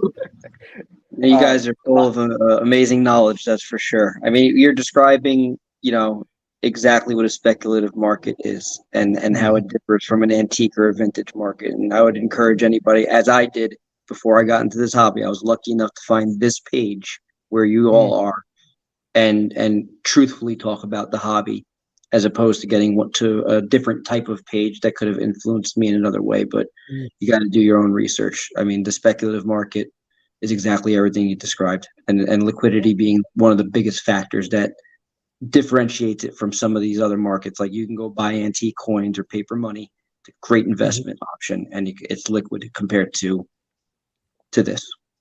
Yeah. Some of the stuff, and I enjoyed. I mean, we're talking about it in a very sort of stern manner right now, but I am a part of this speculative market and I love it. I enjoy it. But everybody has to make these decisions based on, what their life is like, is it stressful for them? Does it create anxiety to have something and need to sell it? Like these personal factors, like a speculative market a more mature market that's not necessarily speculative and it's been 150 years old and it's likely to be another 150, like that's safer and that's fun as well. Those might be your long-term holds. Your speculative stuff is kind of your gamble. You're in and out quick. I think Derek here said trading versus collecting. And I like both things. I like being in and out of an item. I also like holding on to an item, right? But I have to be careful if I'm talking about that to somebody as if that's how they should be doing it. But not everybody ticks the same way. Not everybody computes things the same way. I can do something, but if someone's not internalizing the same why, they might not execute the same way. And that could make all the difference, you know? That 1 week too late getting it to market might be the 40% I made on the product that that person might not make, or vice versa. I love this conversation. I think go ahead. I'm going through the comments each one here. Yes. So I should get to the one you want to get to, but if that's in the flow of your thought, I will go there. But no, please break it up. Let's go. Yeah. He says, invest in people, invest in yourself and your future. I love that. As much time as I spend here on YouTube, I spend way more time pouring into people on a one-on-one basis. And to me, that is, well, I'm not going to say it's the most rewarding thing, but it's very rewarding for me. And I love it. And I'd encourage you to let people pour into you and invest in you and then go do it for somebody else. Love that. Love that. I'm going to quickly visit a comment. It's quite far up now. Okay. I'm kind of backtracking, but HH said, Pokemon reached the top of the hill and has stayed on top. But Marvel is very much in its infancy in terms of its collector base, 1000%. MCU movies and shows today bring in more over the next generation, whether it's the shows, whether it's the movies, whether it's natural growth, or a combination of all things. The most important thing here, which I agree with this entire thing, is that's so true. Like Marvel is there is nothing but potential for room for growth. You know, the other day I asked a question on my story to kind of figure out how many of the friends that I have that were first in the comic book space when I connected with them are into Marvel cards. And what was great is the great majority were like, yeah, we love Marvel cards. There were only very, very few people that said they didn't. Now, that doesn't mean that everyone that said they liked Marvel cards are buying Marvel cards, because I know for a fact a lot of them are not. You know, they're appreciating and they love it. There's an emotional connection with the images and the characters, so it's easy to like it. But there's this whole demographic of people that like it that haven't actually engaged yet. And I think slowly, you know, we're kind of like, we are working on that. I mean, I'm not saying that we're trying to manipulate the growth, but we all want to have some part in Marvel cards getting bigger. And it's why we express our love. We vocalize our love for these things every week, every day. And we do know that it is having an impact. Like even people that are like, Marvel cards, nah, comic books are for me. When they see enough people smiling about Marvel cards, they're going to start. It's the good FOMO. That's not the bad FOMO. I'm not saying go buy the big grails, but like, you know, open up a pack every now and then, see what it feels like. It's $5. What do you got to lose, you know? Yeah. There's a lot of people that haven't participated yet. So yeah, super room for growth. Now, I'm going to skip ahead really quickly to Jesse Wildner. And is that, and Jesse says, I came across a guy, Mark, you just spoke about something that's going to tie in with this beautifully. I came across a guy on YouTube who basically trashed people for buying nostalgia as adults, Marvel cards, Legends, etc., saying it's time to let childish things go. Oh, I might not think he's talking about who I think he's talking about, because I don't remember that message. I just didn't understand the hate. So I thought, Jesse, that you were talking about Timmy's and Kimmy's. Yeah, what's the channel name? Reserved Investments. Reserved Investments, right? Because he takes a very intelligent, He's amazing, analytical approach to these markets. And these 1,000-year-old antiques, they're kind of different than something that we remember because we're 40 and when we were 10, that show premiered and we love it. That doesn't guarantee that 40 years from now, because we're going to have our nostalgia fix and for the next 10, 20 years be trading amongst other people that remember it. But if that IP or that thing doesn't create magic in the souls of young people now, well, then that nostalgia ends when we do, That generation. essentially, right? And that's a very important thing to recognize. And that's not, if, you know, in this context, if this is who he's speaking about, it's not necessarily hate. It's kind of like the harsh reality. And it's just something to think about very carefully. And it doesn't mean you don't have to engage or participate. If you can afford to participate, you could make any decision you want. Those other things, some things just have a greater chance of surviving longer because they have a history of already having centuries of desirability. And I could be exaggerating when I say that. I'm not an historian or anything, but you know, like coins and currency, they're kind of woven into the fiber of society a different way than a fictional character is, right? And so that's just something to be aware of. But even I forget his name, but even the reserved investments gentleman, he says, we still got decades to have fun, because if we're 40 now, we remember something, well, we're going to remember it for the next 20, 30 years. So go ahead and have at it.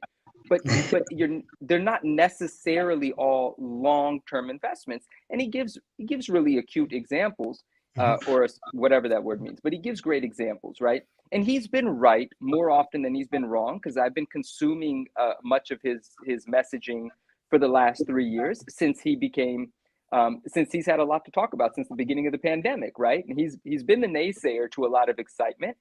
But interestingly enough, when the Nintendo Power #1, the Nintendo magazine, when are you about to pull out a Nintendo? You reached the side. I thought you had a complete Nintendo Power with you. Hey, that's good to stuff too. I'm not Dave. Right? The only 9.8 of Nintendo Power recently sold on, I think it was either Heritage or Comic Connect, and it was thanks to our friend Rohan back in the game, who, when it hit $20,000 a few weeks prior to the auction ending, he said, man, this thing's going to go above 100 grand, because a 9.4 sold for 20 grand a while ago. And I wasn't privy. It might have eluded me, but I was like, dang, then you're right, because it's definitely not going to stay at 20 if a 9.4 sold for 20. And it's the only 9.8. And it came to market at the exact right time. You know, the Mario movie, I think, has done over $1 billion now, somebody told me. Wow. So that auction ended, and it ended at $108,000. Now, if you only know reserved investments from the surface, you would think, oh, he's going to have a field day with this. But on the contrary, he believes in that sale and he understands that sale. It didn't get the same criticism that the video games did. Why is that? Well, because video games are video games. They shouldn't, when a Mario game once sold for $1 million by Wata, and they didn't release how many of them existed yet, and then they found out there's more than one that exists, well, there's already a huge difference. But why is it safe to say that Nintendo Power might not have another 9.8? It's because of the distribution and how that magazine was treated back in the day. We were all children. We loved it. We folded it up, put it in our back pocket. We looked through it. They were mailed to you. All of these things. No one really knew to keep them. And then somebody else in the comic book space was like, oh, I wouldn't have made that purchase. I would have bought like a Golden Age key or something. And I had to say to our friend, you gotta have a different perspective here. This isn't necessarily a comic book person. This person didn't make the decision to buy a low-grade Detective Comics 27 or this magazine. This is somebody that's driven by Nintendo nostalgia. That's a whole different world of collecting, right? And when you're spending $108,000 on an item, you can assume you didn't just spend your life savings on it. That person's probably not deciding between two things. He's probably buying whatever he wants when he wants it. And there was more than one person to drive that price there. But you would assume that Reserved would say, that's nostalgia, that's bad. But he broke it down why that magazine is so scarce and high grade. And it's not a delusional concept either, because he said a lower grade one sold, it only sold for $1,700 or whatever it was. These price points, these crazy price points, are in the 9.4 and up because they're actually so scarce in that grade.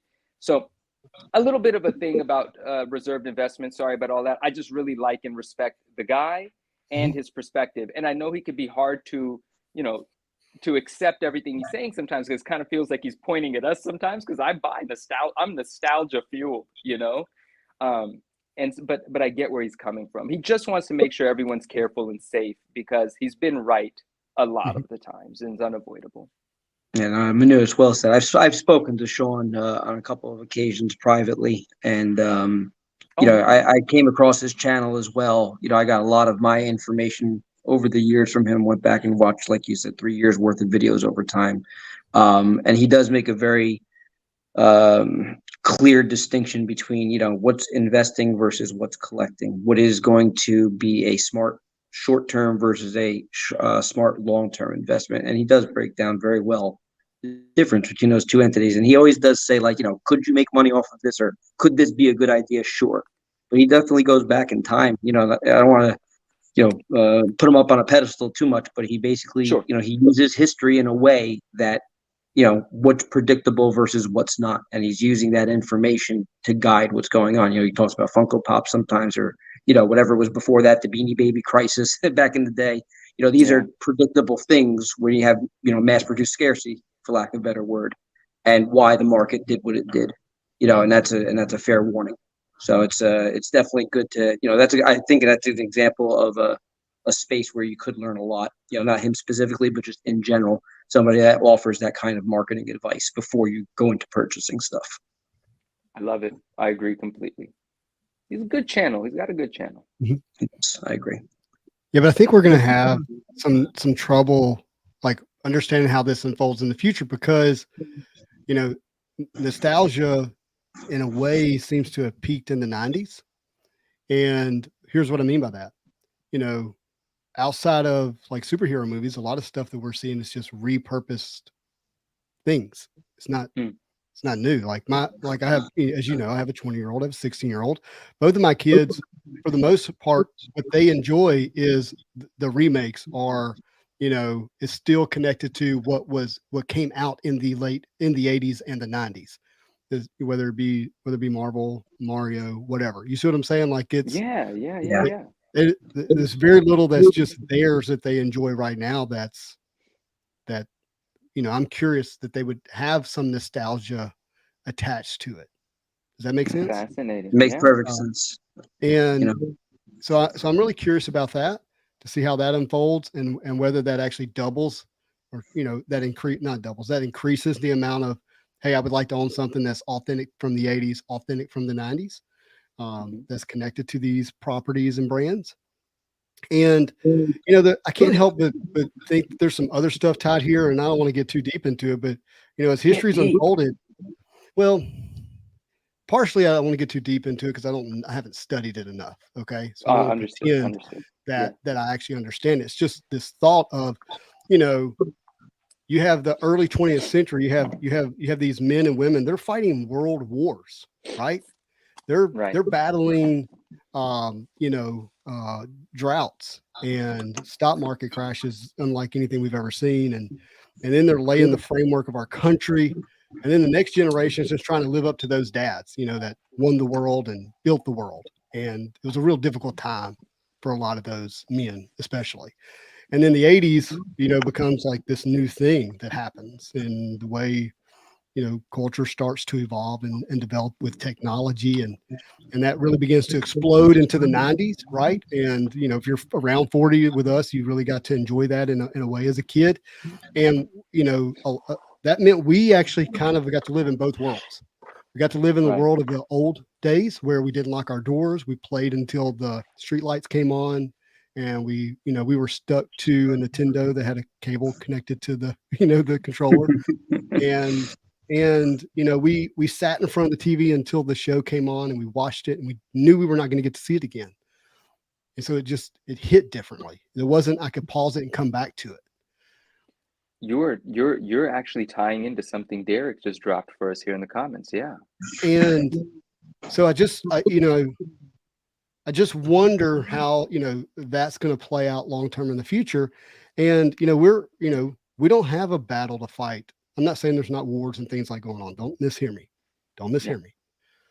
But we as a collective group of men specifically, and you can hear that as a woman in the way you want to, but we don't have a battle to fight. And so we're preoccupied with what's going to give us, for lack of a better term, like the dopamine hits, right? And the safest way to offset that for many of us is for what we enjoy. And that ties back to this time, this nostalgic time. And so, I think that drives a lot of this. I'm curious how that impacts collecting long term. I'm on record to say I have no desire to own an antique gun or some old coin. It just doesn't do anything for me. Whether it goes up or down, don't care. I'd rather buy a piece of real estate if I'm worried about that aspect of things. Sure. And if I'm going to buy something because I enjoy it and it might have some ability to be, more valuable in the future, I'd rather be tied to something that I have this emotional connection to. Yeah. Can I speaking of nostalgia, speaking of games, speaking of Maximum Carnage, I've showed this before, but it was a while ago. So I want to show something. I've showed the book, the Maximum Carnage book, and I have copies here. I can dig those out. They're not within reach. This was easy to get to. But the comic book was mailed to people that pre-ordered the Maximum Carnage video game for either Sega Genesis or for Super Nintendo. There were some copies of the comic book that were distributed to certain retailers, and you were able to grab a free copy if you picked up your pre-order game in person or something like that. But most of them were mailed. So the survival rate of them just in general was low because, like Nintendo Power, kids just thought they were cool and kind of read them and gave them to their friends, so on and so forth, subbed them under the bed, shoved them under the bed, whatever. And so the collectability is great. The value is there. The scarcity in high grade is really, really real. Like for instance, in the signed 9/8 census, there are only 2. I own one of them. Happy to say. And I think the blue label 9/8 I think are up to like 16 or 17, maybe 21 or 22, which is very, very low. And I have owned 1, maybe 2 of those. I've sold both if I had to. I don't remember. But one thing I won't sell is I have a few of the actual envelopes that they were mailed to people. That's awesome. That's so cool. Yeah, there's the video game, and there's the address to whomever ordered it, and there's where it was ripped open to get the comic book out. These are far more scarce than the game, the comic book, everything.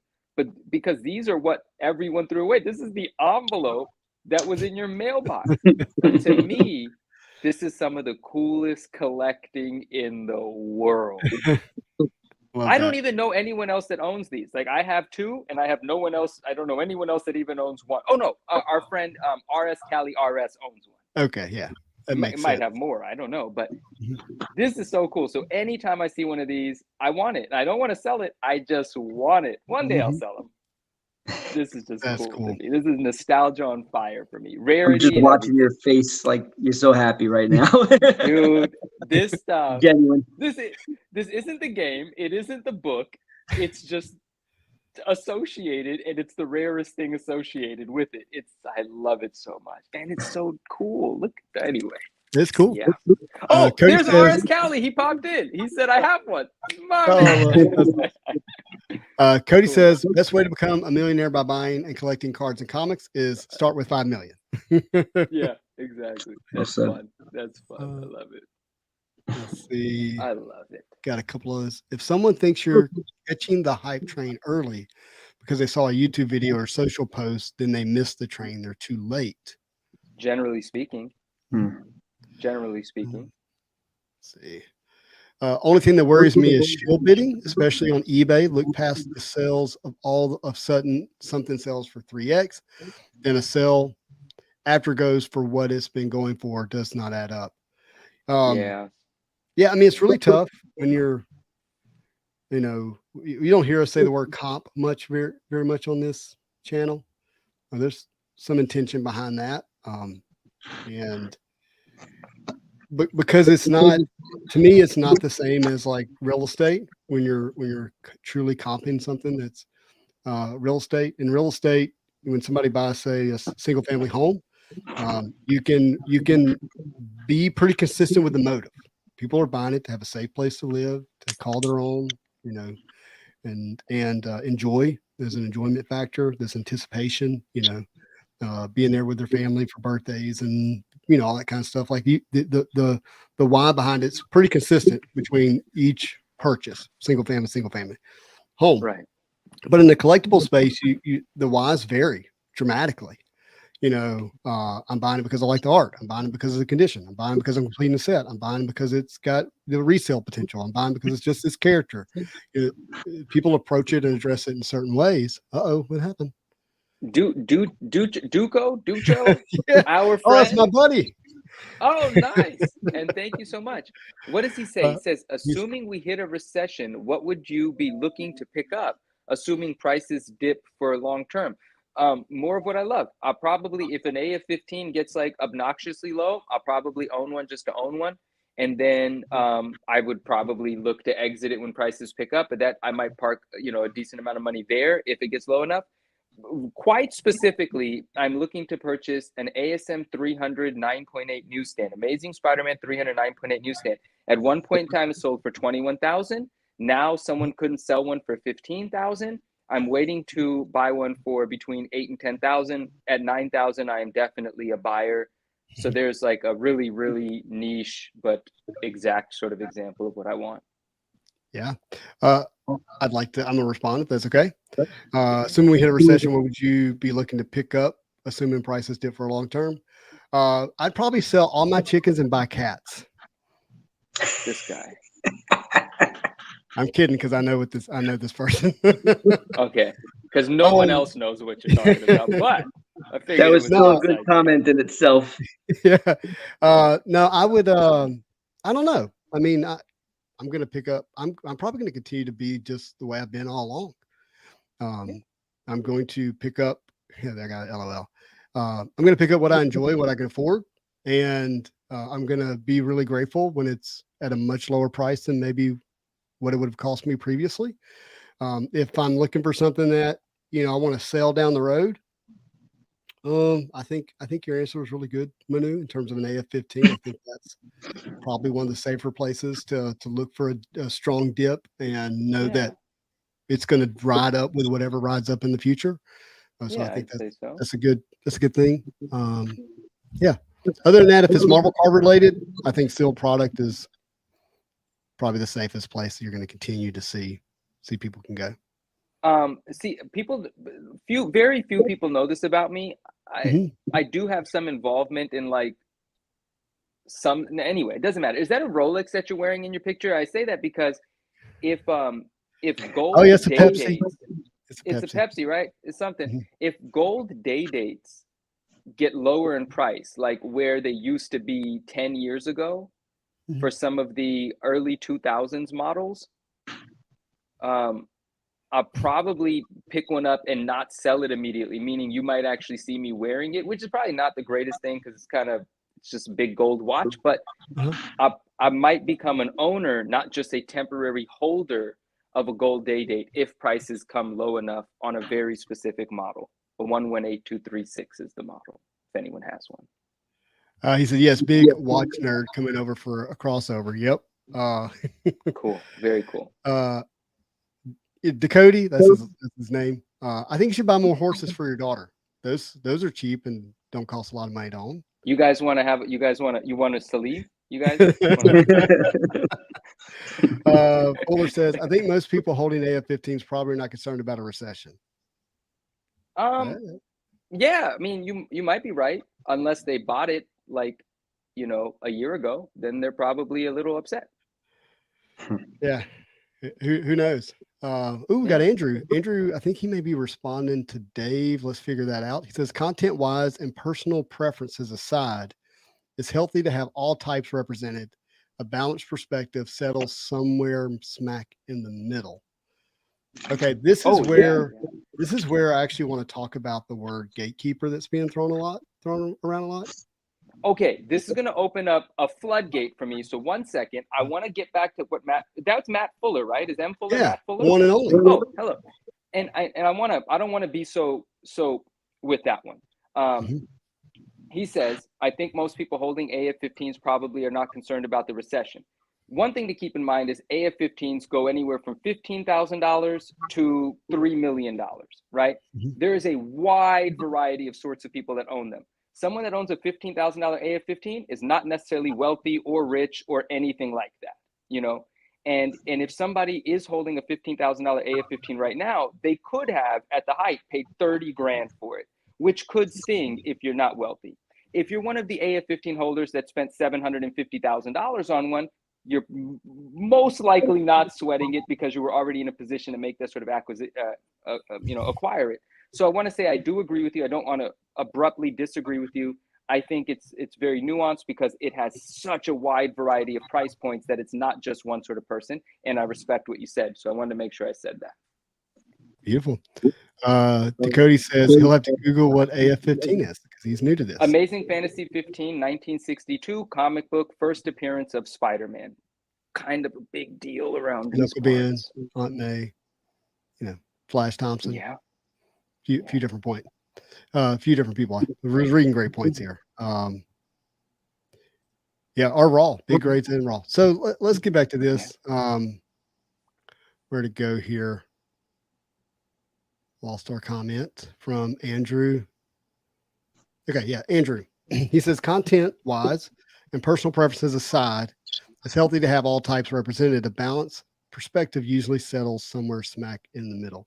Right. And this is where I said I think it's a good place to maybe talk about the word gatekeepers has been thrown around. Sure. And it's I mean, I'm not ignorant to the word, but it's not a word that I have heard much until the last few weeks. It's popped up quite a bit. And I'm not sure the way in which, everyone's using it, but it had me think about this. I think it's dangerous to call yourself a gatekeeper. And I think it's also dangerous to like pick on people that are point out people that are also and calling them gatekeepers. And I think that's dangerous because you inadvertently become the thing that you're calling out in a sense. And it's because of what I think Andrew's point here is. If you think about collecting being at its most healthy, it's when it's a diverse ecosystem. It's when it's a diverse collecting community. Not everyone's collecting the same. Not everyone's selling the same. Not everyone's buying the same. There's and their whys and reason behind it is like incredibly diverse. And that includes some conflict, and I mean healthy conflict. I don't mean people scamming and cheating and all that. We need to call that out. That's not what I mean. Yeah. And but even that actually creates some of the health. That's why grading is a big deal because they're scammers. We want to have things authenticated. You see how it creates another element of collecting. And so when you see it all as a big ecosystem, and that when it has diversity, when it has healthy conflict, when it has people doing things differently than what you do, to me, like that's the sign of something that's healthy and has the potential to create and evolve into something even better, And so I celebrate the fact that there are people who like that there are social media people and they don't. People who like to collect a certain way and people who don't. And I want to have space for them, whether they appreciate me or not. Like that's not even important. And so I'm not. I don't want to be someone who's calling out people and calling them gatekeepers. If someone believes that there's a right way to do it, I want them to celebrate that and fight for it, and they can have that. And that's fine because I actually think that helps create a more healthy ecosystem of collecting. Who are the gatekeepers that are being called gatekeepers right now? Like everyone says the names, but doesn't say anyone's names. And I want to say some names. I mean, I only know where I've heard it, and that was through some videos, particularly with Joshua from Marvel Madness. And so I don't know where it came from or where it originated. I'm not connected to every Marvel card space specifically. So is that like when people call? What's that? When people call the great curator a gatekeeper? Honestly, I don't know. I think the idea is that there's maybe a segment of people that think that things should be done a very specific way and only that way. And so how is that actually keeping the gate rather than someone just saying what they think? Like, how does that actually stop anyone from doing what they want to do? I don't understand. Man, I think it's when people are critical because you're doing it another way.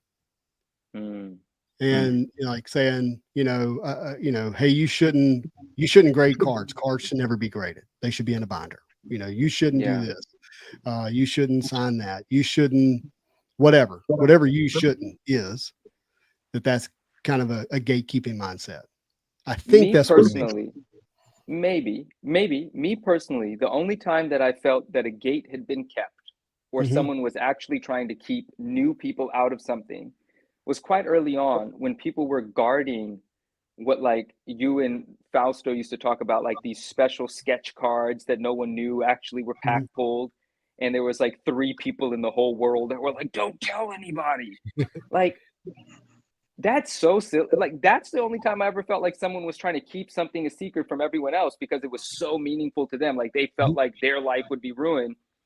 I think I just spit, but they felt like their life would be sort of negatively affected if, like, people that didn't deeply, deeply, passionately appreciate and love them somehow had the means or an interest in buying them.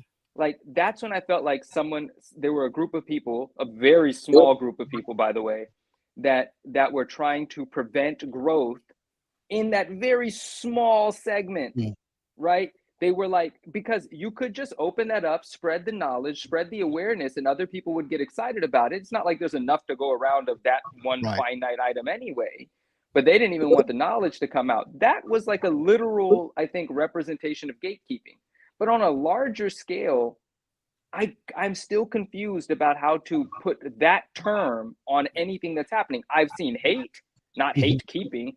That's just a silly, I get it, like people like that play on words, but it doesn't actually mean the same thing. Hate and gate just rhymes, right?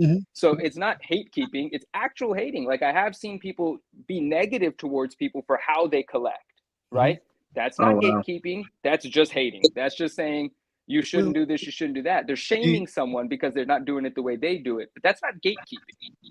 But could it be that the idea is like, hey, you're welcome into our community if you do it a certain way. Otherwise, we're shutting the door. We're gatekeeping. Why would you want to be a part of that community? You want to be a part of that. Miserable. Exactly. Why would you want to be a part of them? There's like 5 people in a basement with some sketch cards. Like, screw them all. Who cares?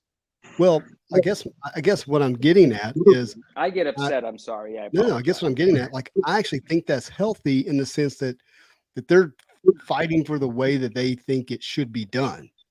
And that community should, I don't think being negative towards people's good. Don't get me wrong. That's not what I'm talking about. I almost fell off my chair. That's how emotional I've become. Yeah.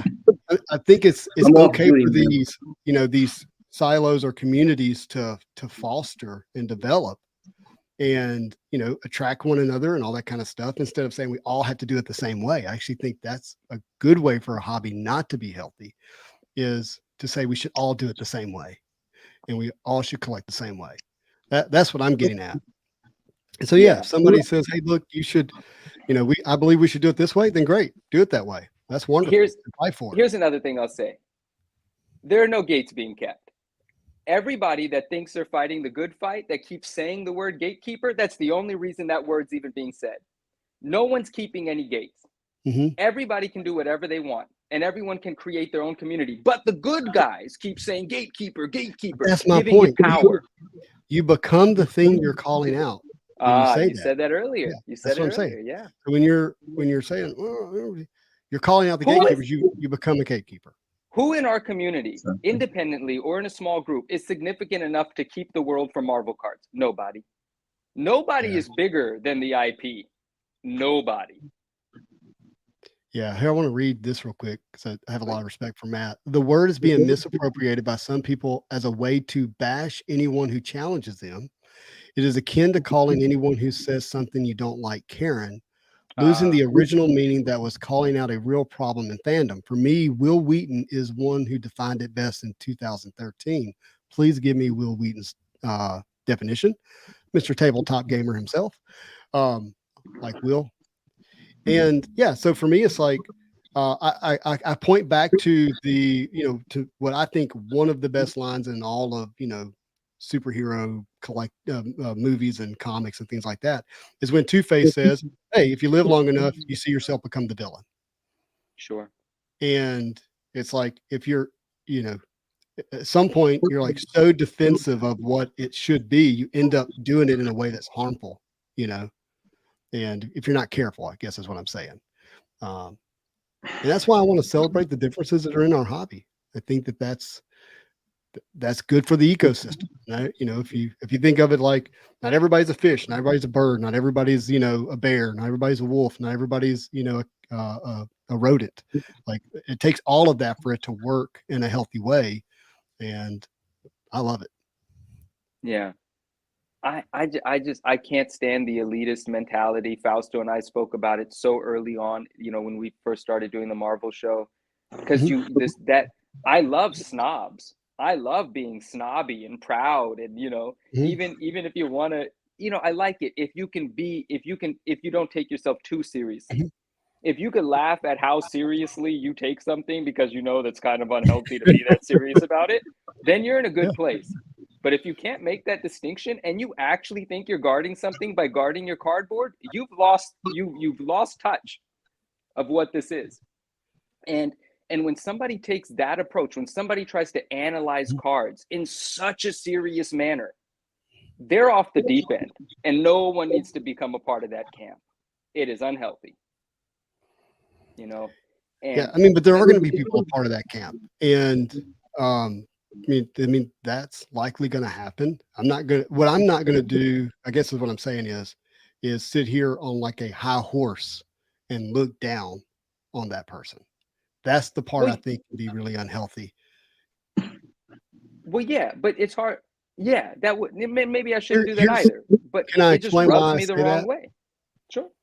It comes from, and what I'm about to say would actually Jesus, right? need a lot more context for you to understand possibly what I'm really saying. I just have the sincerest belief that Mark is doing the best he can with what he has to work with. Manu is Okay. doing the best he can with what he has to work with. And what you have to work with is all of your life and all of your experience and everything that's made you up to this point. And that might have you passionate about a certain kind of card. That might have you, passionate about certain type of collecting. But Mm-hmm. that's you. And everything that makes you, and you doing the best you can. Mm-hmm. And and sometimes it doesn't feel good. Sometimes it doesn't look nice. And sometimes I'm like, man, I think there could be a better way, but it doesn't give me the right to look down on you and think I'm better. Yeah. And so for me, it's like the way I guard my heart in that realm is to say, hey, look, the thing that gives people value is the fact that they're human. Nothing more, nothing less. Now, what you do, who you are, what you said, what you could do for me, whatever, is because you're a human. They give you value, and that's more valuable than anything that I could ever collect. Because the last I checked, this is turning to rust or dust. That's it. One day it will be rust or dust. Nothing lasts forever. But the thing that makes you, that soul, that has a chance to last well beyond rust or dust. And that helps me not get this haughty view looking down on others as if I somehow got it all figured out and I have the better way. No, I have a way that works for me, everything that makes me me up to this point in my life. And the truth is that might change tomorrow. That's well said. I mean, I don't want to drag Matt back into this, No, but you're he good. had just posted on Facebook his sketch collection. It's gorgeous. I It's made a unbelievable. comment. Yeah. Yeah, I made a comment on his post, basically like as I got back into collecting, I mentioned it earlier tonight. One of the most amazing things has been kind of the experiences. Justin, you mentioned this. Madhu, you mention this all the time. The experiences you make along the way with other people, right? And I've reached out to some artists, asked for commissions. I'm going to have what I think is my favorite piece from that person. That's what it's all about. Once you start like and I don't want to speak negatively about anybody, but once you start putting yourself in a corner where you're thinking a certain way, you think something has to be done a certain way. I mean, this is the reality. The day is going to come where somebody's going to have what you want. And if you bite everybody that comes your way, right, and they have something you want one day, you burn that bridge, and that's the beauty of this hobby. You may need something somebody else has one day, and to have that collaboration with somebody, you can have healthy arguments or like have those kind of relationships Yeah. with each other where you're going against each other and flaunting what you have and then joking about it later. But if you truly want to exclude other people, it's only going to come back to bite you in the end. That's my opinion. That's important for me, Mark, because what I love about collecting and Marvel cards is what it's created for me in a relationship standpoint. That's special to me. I know that may or may not be special for others. That's fine, whatever. But for me, it's the opportunity it's created for me to be connected to people, especially like Manu. He knows how I feel about him, and I don't want to cry live on TV. Oh, Made made me cry yesterday. This guy, 2 days ago. This guy. And yeah, so that's really special that I can take this thing that I enjoy, that creates this whatever type of, nostalgic hit for me to enjoy and collect. And then it allows me to create this invitation to have people in my life who also enjoy it. And we get to be together. And it's a good way to like sift through the crowd for someone I might have a real connection with relationally. And that's what I like about the hobby and about Marvel cars specifically. I love that. And I got to apologize to Matt Fuller again. I know I threw some, sketch card guys out there. And it doesn't occur to me at the time when I'm saying these things, but you're like Mr. Sketch Card, and I'm not attacking you. I apologize. There's some other Mark people said that- he's enjoying sketch cards the most earlier today. Yeah, but he's also not who I'm talking about. There's some other people that I've encountered that are just like the most elitist people in the world, and it's just so annoying. It's so obnoxious. And I Matt and I haven't even spoken like one-on-one, so I haven't had the privilege of those conversations. So, but I just wanted to make sure I said that because I know how important sketch cards are to much of this community. And I have to make that distinction. Neo just popped in. He says, the friends you make along the way. And I think he's speaking directly to what Mark was saying as well. But Neo, we spoke earlier about your video. I believe it's yesterday's video, not today's. The money ruining the hobby and your take on it. And we were just clapping for that video because everyone should watch it. Everyone should take that in. It was beautifully articulated. I will.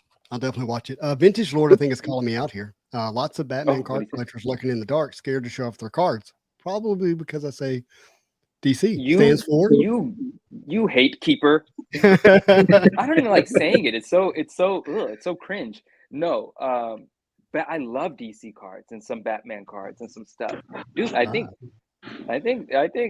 this channel is gonna have a day where it turns all DC one day. I mean, just for a day, just for one day.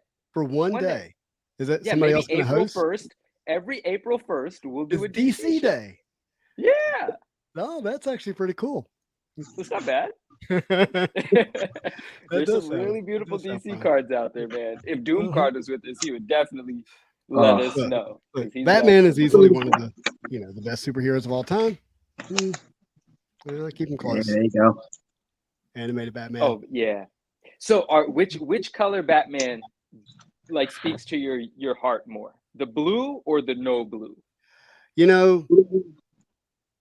That's tough. It's the no blue, like deep down at the end of the day. But there are times when I'm like, man, I really like the way Jim Lee did that in the blue. The vintage blue Spidey stuff. I mean, Batman stuff's pretty cool. But yeah, I hear you. Hey, Matt Fuller. Middle Earth thing. Be careful stepping out your front door because the paths are like streams and you never know where you're going to be swept off to. Tom Bombadillo.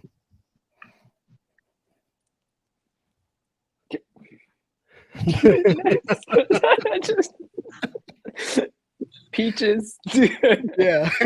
I absolutely can do a Middle Earth day. Black costume symbiote Batman. HH nailed it. Symbiotes by nature. What up? Some of my favorite Batman cards are the metal Batman Forever cards. They're so beautiful, bro. That would be really good. Look at that. I love this. VP says, I came here for the card, stayed for the heart. No, that's gonna make me cry. That's really special. VP, my man. Talk about collecting with passion and with conviction, with love. Yeah. And talking about guys who has cards, VP, man, incredible. Yep. Mark says, Matt to Mark says, 100% Mark, Marvel cards is a small, well-connected community. Your actions define you. Yeah. Matt and Ian have been nothing but kind to me since joining MCCW.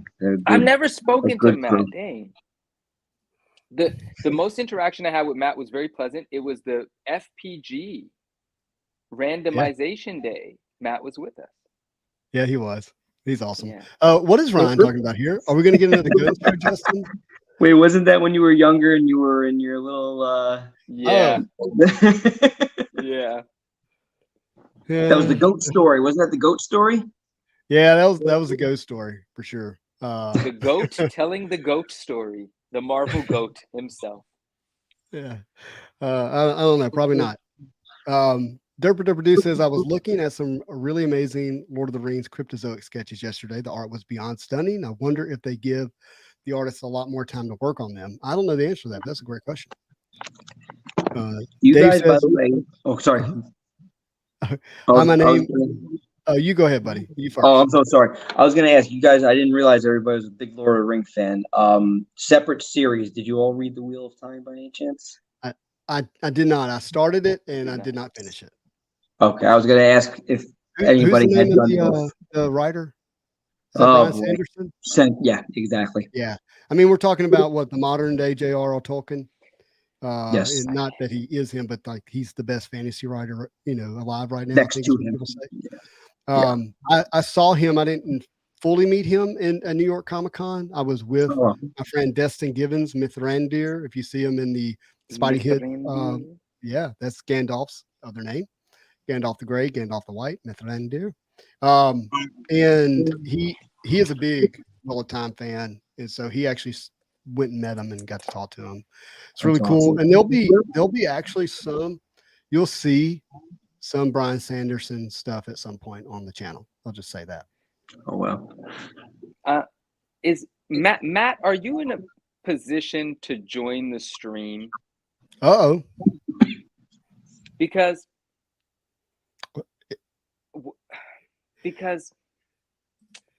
what did he say here? He said Derpa for the he's talking about that. This comment. Huh? I want to dissect and analyze it from a perspective that is removed from the well-connected community. Okay. And I know I'm risking burning a bridge with Matt. Well, I'm all right with that though. Because I want to get to the bottom of this. He doesn't want to burn bridges, does he? No, he doesn't want to. And Mark doesn't want me to. And this comes from when Mark said, you don't want to burn bridges. You never know if someone has something you want. The relationships, they matter. Mm-hmm. And from the surface, it's very easy for me to accept and agree with that. But then I dive deep for some reason. And when it says 100% Mark, because he's agreeing with Mark, which I do as well. Marvel Cards is a small world. We say that. It's not hard for me to accept that. Well-connected community, your actions will define you. Now, this could just be how Matt speaks. But this is not, but like, since I'm talking about his comment, it is like I am directly criticizing something Matt's saying. So I can't make an excuse about that. And I don't have any negativity towards Matt. But the well-connected community, your actions will define you. You're going to talk to the man. Oh, Matt, my man. Can we talk about this? Please. Thank you for making that happen. Matt, here's where I'm at with this, right? Welcome. Yeah, sorry. Hi. Matt, why does it sound so serious? Why does it sound so almost, it's not threatening. But why does it sound like that? This what are we, a mob? What is this? So I'm for just that with social media, right? If you get a reputation for being good or evil, people are gonna hear, right? You may not, like let's say you and I were talking and I swindled you, right? And we did it privately. Word of that's gonna get out between Discord groups, right? It's because of social media, so well did that you really risk your, if even what 10 years ago would have been, would have only been known between two people.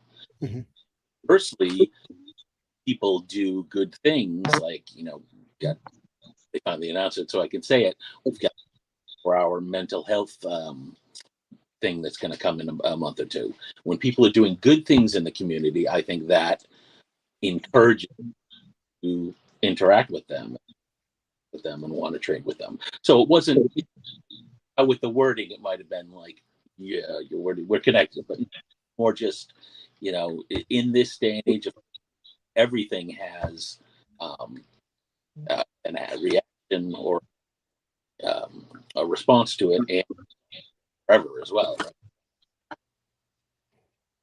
So, Matt, you were breaking up a little bit, so I'm gonna repeat what I heard. Okay. And you tell me if I heard it well. So what I heard was like, look, hey, we live in a day and age when you don't treat somebody well, it gets out really quickly due to social media. Yeah. And, I think it's always been true that your reputation enters the room before you do. Does that make sense? Bingo. My papa said your reputation will beat you to California. So that was the way I heard it growing up. But yeah, but it enters the room before you do. And social media, it opens that door to the room much faster now. And the word travels much faster. And, that can, go both ways, good and bad, as Matt was saying. And so if you're not careful, your actions will define you, even if you, in a sense, maybe meant it another way. Like, you got to be really careful. You got to be thoughtful. That's what I heard you say. Is that correct? Absolutely. Even to the point where I think you have to be careful in how you write things. Perfect example here. If you're not super clear with what you say, one can interpret it differently than you. Yeah. And Manu, I want you to respond, but if I may, just real quick, that's why I want to come from the position of, hey, look, I believe that person over there, however they got to wherever they're at, they're doing the best they can. Yeah. And let me keep a soft heart rather than a hard heart, because I may have misunderstood them. There may have been a lot of more context that would have been very useful for me to know and what that meant. And, like I like to create and be in creation for what could be possible for the relationship. So I don't like to burn the bridge. In fact, I want to build another one. That's just me personally. Because you never know when that relationship could really mean a lot to you. Yeah. And you know what I've said jokingly, but it's kind of, it's a personal thing for me. I've said it before. I said, let the bridges burn. Bridges are for going backwards. Now, that is personal to me. That's something that I say jokingly in a fun way because of a transition that I went through in my life where I had a large community of associates and people that relied on one another. And we did the whole, your network is your net worth. I have dismissed that belief from my life, and it has been freeing for me. I do not hold on to relationships because of the what if. What if I need them later? What if they have something? Well, if I don't like them, I don't care what they end up with later, because the energy in the now is not serving my peace, my vibrations, right? So that's my take on that, but that's like very personal, so on and so forth. Generally speaking, yes, preserving relationships and not burning bridges is a good idea. I get that. Now, one thing that I want to say about the communication here with Matt, because we're talking about how someone perceives something written, and that's very personal as well. Earlier today with Marvelous Pax, he was being sarcastic. I recognize that, but had I not recognized that very dry sort of delivery is just insulting, to be completely honest, right? It's like, if I have an opinion and then you just flip it upside down for the sake of writing a comment, if I don't know how you mean it, it's like, why'd you even bother picking what I said apart? That's not, if you're not here to, in any case, but I know him. So there's a difference there. Now, what I want to say, this is all to say, with Matt being with us, I feel the warmth. I am a vibration person. I like being able to see Matt's face. I like the smile. I like the communication. In writing, the vibration is very plain, and I'm kind of left to my own devices to overanalyze and say, well, what does that mean? What gate am I being kept out of with that message, right? But when I'm with Matt here on the screen, I don't feel any of that. I'm like, that's my guy, Matt, and I completely get it. So the vibrations for me is basically what I'm picking up on, and the warmth I feel in person. And I don't have any issue with anything said here. And I completely agree. And I'm so happy that you were in a position to come on and join us tonight. I really appreciate that, my man. I just have my opinions and I pick up things, but it's because I want to be able to discuss them. This is priceless for me. And I think it's priceless for the rest of the people watching too. Many of our friends have no idea who Matt is, because we're on the show every single week. But Matt's with us very rarely. There's plenty of people here that have never got to see Matt deliver those words. And I'm really happy that happened, because Matt, you're absolutely right. Yeah. Cool. I'm glad to be here. Hey, I would like, unless there's something else, I don't want to interrupt that, but I would like to get to Derek's comment here. He says, standing in your truth is important. There was a time in the past where that statement actually would have been kind of offensive to me. I'm like, what do you mean you're truth? Truth is truth, right? because I have such strong beliefs in truth. But I have a greater awareness for me. There's a greater awareness for me today. What that means for me is that who am I to say, Manu, this is how you should have experienced it. This is how you should feel about it. This is how you should think Right. about it. You see what I'm saying? Right. In fact, like next week, I can't say how you experienced tonight. Like it's not for me to determine how you remember it and how you feel about it. Does that make sense?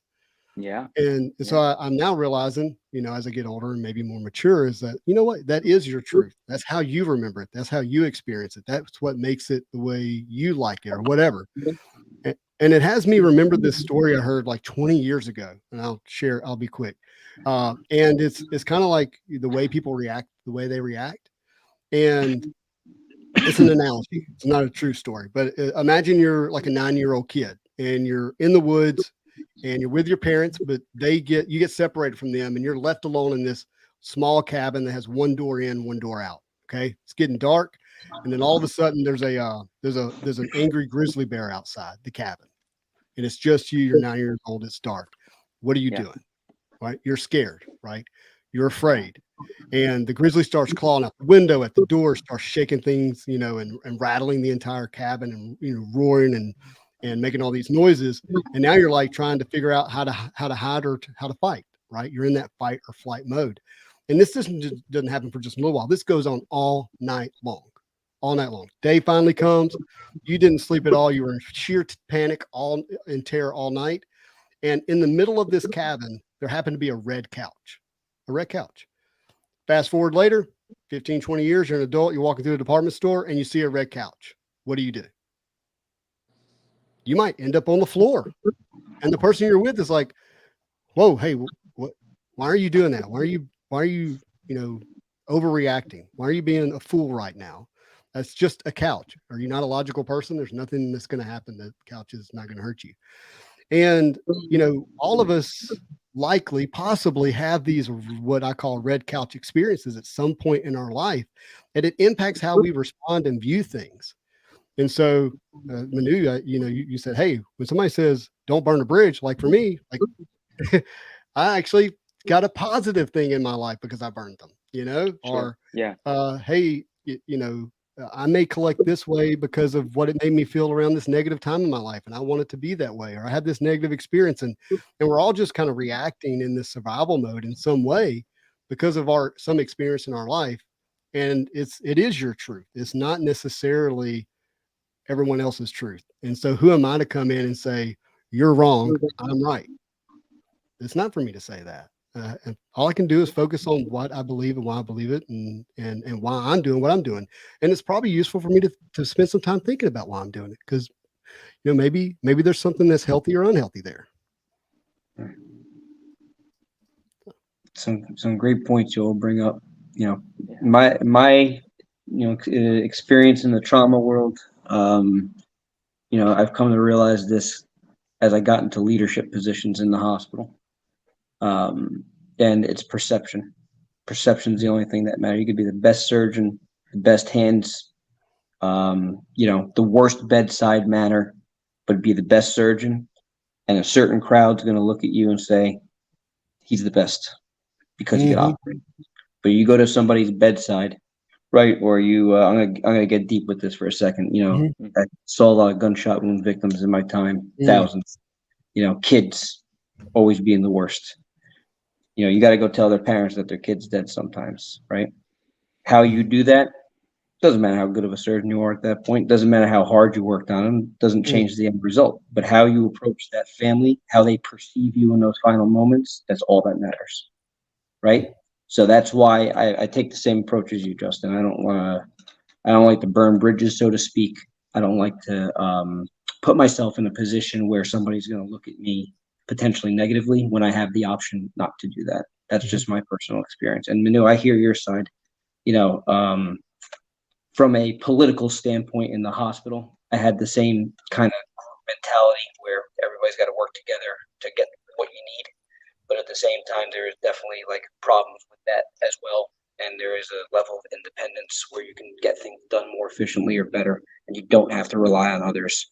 But they're going back to my comment. Sometimes you do have to rely on others, whether it's collecting cards or getting somebody to put a finger on a blood vessel while you sew it up. You can't do everything yourself all the time.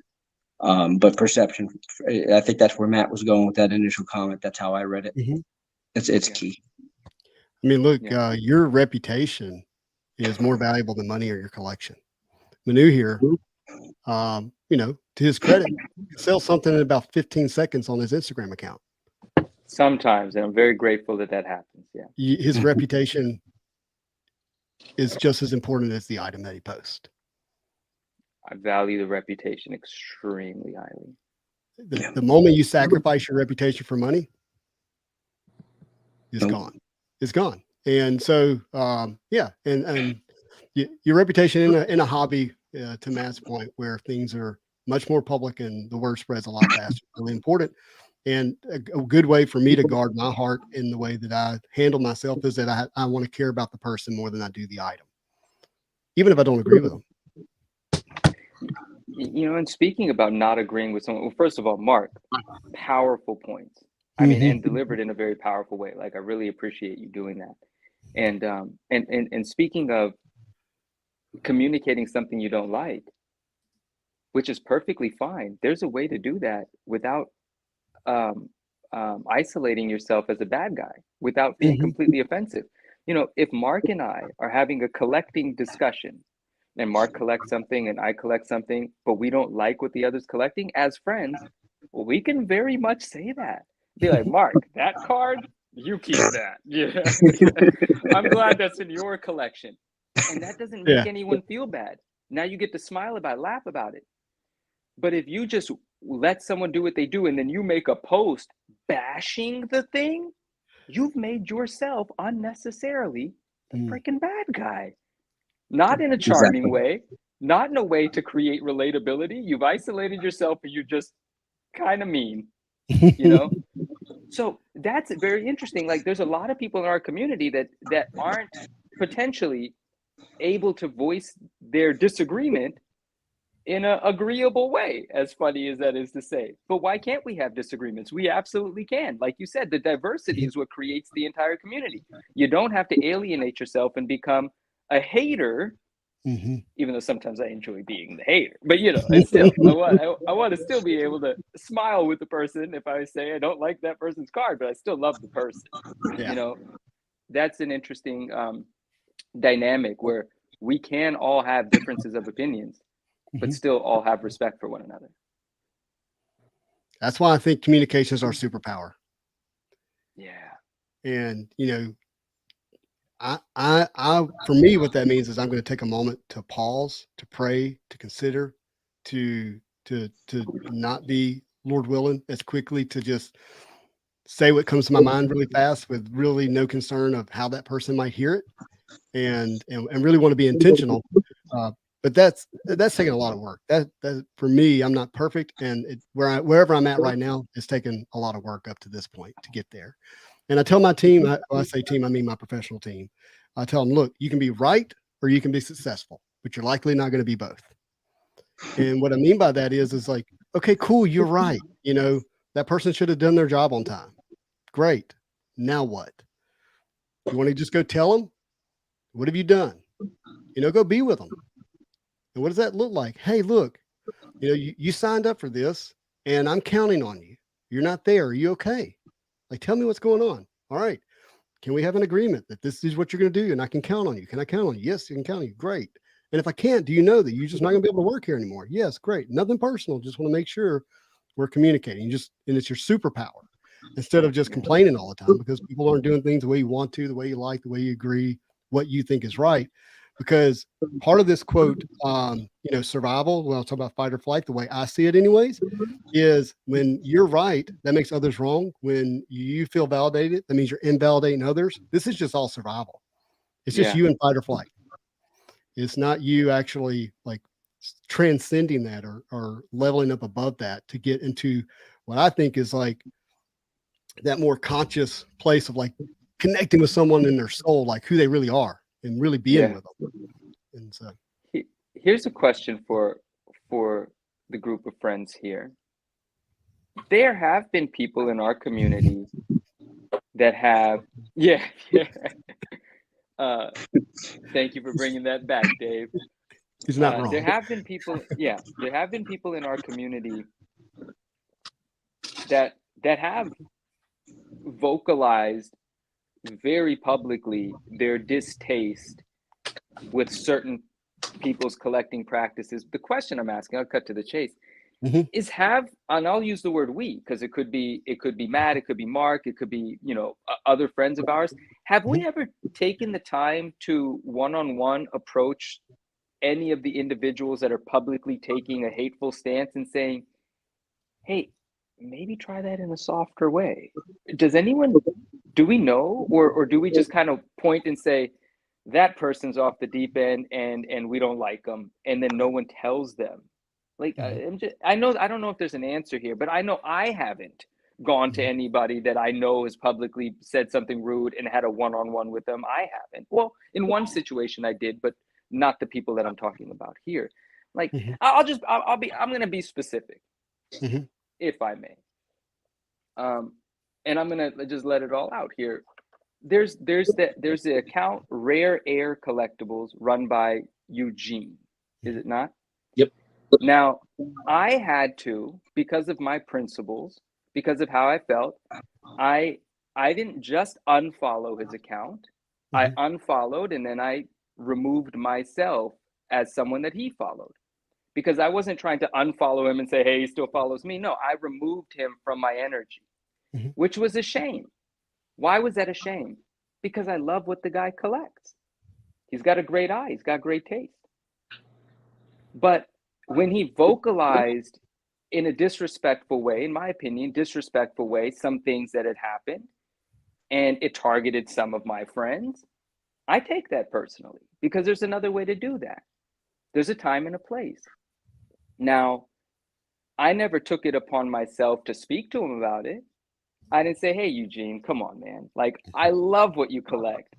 I want to cheerlead for you and your opinion on things, right?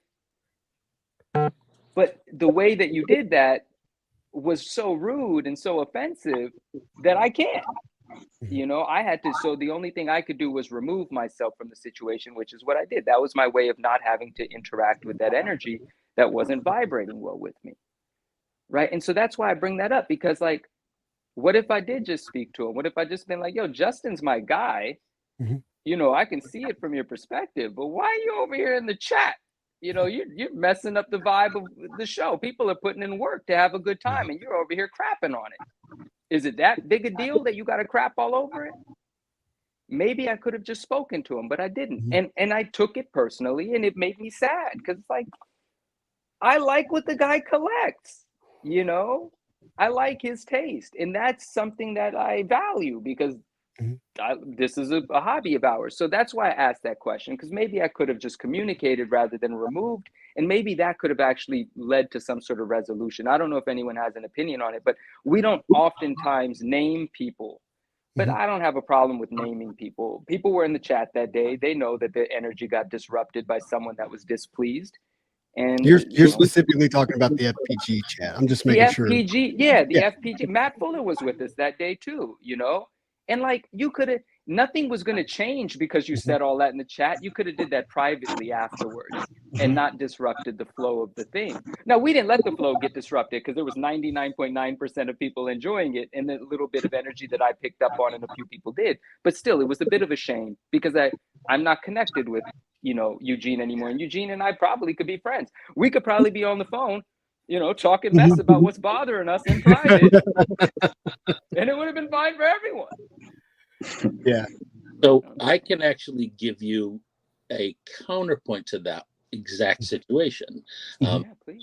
So I that chat as well, and I absolutely read one of the comments and took it very personally. And my response was similar to yours, in that I just said, you know what, I'm just not talking, because I feel like this was a slight on me. But eventually, I did reach out to you, and we talked, and we had a conversation, and to the point we had earlier.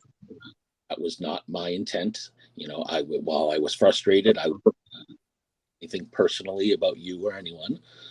And we ended up having a conversation. And but like you, I didn't address it immediately. And as I look back on it, that it's very easy things fester like that. Very glad we did that conversation to clear the air. And I think we both walked away quite happy, having that conversation. So, that's beautiful, by the way. Yeah, that's really awesome. I maybe put things on the bridge and some barbed wire. After the fact, sort of took them down. So, to me, that's beautiful. And to first of all, to address it and go to him. I do want to say something publicly about Eugene. I think Eugene can be such a benefit to the hobby overall. We're talking about someone who, clearly has such a special eye for, art and collecting and, and a way to present it and represent it. And so I love the idea of like keeping the possibility of, whatever relationship, could be there open because of what is possible for him to do for the hobby. And he is doing, I know he is doing things that he's doing. It's also very important for me not to ever take it personal, because I do believe that him, whoever, whenever, they're doing the best they can. It's what they believe is best. And even if it's wicked, like it's still what they believe is best. And I'm not saying what he did was or wasn't wicked. It certainly hurt the energy in the room that night. Do I think it was nice? Do I think it was fun? Do I think it was considerate of everybody else in there? No. But it's not for me to say that they didn't think they were doing the best thing that they could do at the moment. And so you're not going to hear me, say anything publicly, do anything negatively like that. You're not going to ever hear me call anybody out in that kind of way, because I just don't find it useful. Just don't. You're never going to see the Spidey Hits channel be the channel that's like calling everybody out who's not doing things the way they're supposed to be doing it all the time and all that kind of stuff. I'm nobody's police, by the way. Like that's not going to happen. And for me, it's more of like creating invitations of, hey, if you want to be in this space, you care for people, you love Marvel cards, you like to keep it marvelous, you want to be a part of a channel that your kid can watch, and you can like pretty much trust that they're going to be okay with what they hear and see. Like this is it. And you know what? There needs to be another channel that's the opposite of this out there, because that's part of the ecosystem, and that's okay. Like that's fine. And so I am pro build the bridge, pro keep it open. I don't like the idea of us using terms like gatekeepers and stuff like that. I think it makes you the thing that you're calling out. And the best thing is you got your people, your tribe, your community. Be the best version of what that is for them, and let other people be. I love it. And I'm glad I asked that question, because Matt answered it directly. He said, yeah, I did speak to someone that I had an issue with, and we cleared the air. It was a rare occasion that the air was cleared. Some people might know what I just did there. Look at you, you wordsmith. It is your be good for superpower. something. Yeah. Look, if you take a bitter root and you put it in a jar of water, what happens to the water? It all becomes bitter. And if you allow a relationship, this is just my opinion, if you allow a relationship to become bitter, newsflash, all the relationships are tainted. You can't get into a conversation where it doesn't come up. Hey, this person, that person, this thing, that thing. And you're like, bitterness everywhere. I want to uproot that as fast as I can. I want that in my life at all. Yeah. All right. We got some comments here. We'll get to those. I saw one comment disappear, which makes me want to see it. So, when you see something and it's gone, it's like, why is that gone? Why is that gone? I need to use the white out. I'll be back in. Yeah. Let's right. see here. The boom in the hobby, especially around sports cards, kind of put a split in the community into collectors and investors, and it leaked into Marvel cards as well. Look, I think people were scared. They were scared of what the elements that made sports cards what they were coming into Marvel, what it would do to Marvel cards, and a negative impact it would have. And again, I think people were just doing the best they could with saying, hey, this is good or this is bad. And it did create some splits, but we've evolved. I think we're going to be better for it. T-Bear says, yes, if you guys feel I'm bothering you when I DM with finding your Instagram, just say, no, you absolutely can send us messages. Feel free to do that. The only person that gets bothered on this stream is Matt Fuller. I'm picking on Matt. He doesn't get bothered. Never gonna live down. Wait, what did T-Bear say? I missed that. He said, hey, you guys feel bothered when I find things on Instagram? Just say, no, T-Bear, no. If I'm delayed in getting to your message, it's just because I've been very irresponsible in keeping up with my messages. You are always welcome, my friend. Yeah. Picking on Matt. Love picking on Matt. In general, I would say we collect from a shared love of all things Marvel, and it's awesome to see other people's passions, which in turn make us revisit our own reason for doing so. Awesome. David says, I agree, David, that has happened to an extent.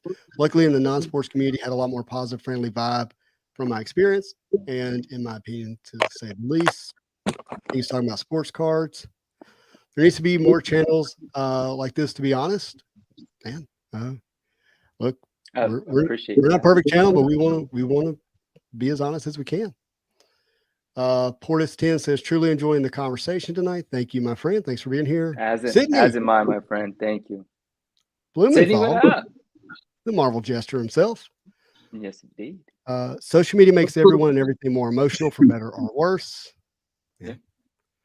Manu, I recommend you reach out to Eugene. Wasn't a huge fan until I started speaking with him one-on-one. Furthermore, when I met him at the Comic-Con in person, he's a gem. How about that?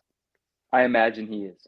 Look, it's funny the kind of opinion you can develop for someone, and then when you meet them, you're like, oh, well, that was.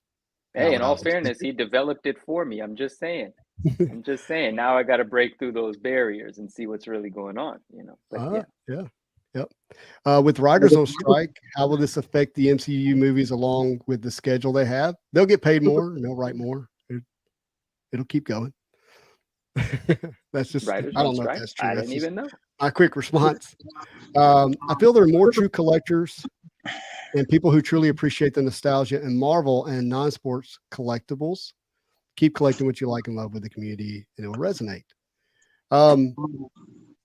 Look, I'm sorry I have to do this. What's a true collector? Like me, you, and I'm not saying that it's wrong to have like an opinion about what true collecting is. I'm just saying, when you do a them and us, like you inadvertently can create, maybe something that you wouldn't enjoy. And so, Gator, because I will say this, as I would think about the definition of true collector, I would say I would be slow to call myself a true collector. I mean, there's not anything I own that couldn't be sold or traded for something else. You know what I mean? Like, is that what that means? It's a hard one to define. I just want to read it again. I want to just read what Marvelous Cards wrote. I feel there's more true collectors and people who truly appreciate the nostalgia in Marvel and non-sports cards collectibles.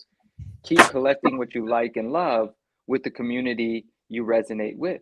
I think he's very simply saying, in non-sports, in these more, not the word creative, but comic books, movies, this other stuff, the creative stuff, the imagined stuff, not the athletes, not the more liquid, monetarily fueled markets. Even though there's passion there, but sports cards have long been recognized as a market, and that's just something that in recent years Marvel has sort of, become a part of, and pop culture cards and non-sports cards in general.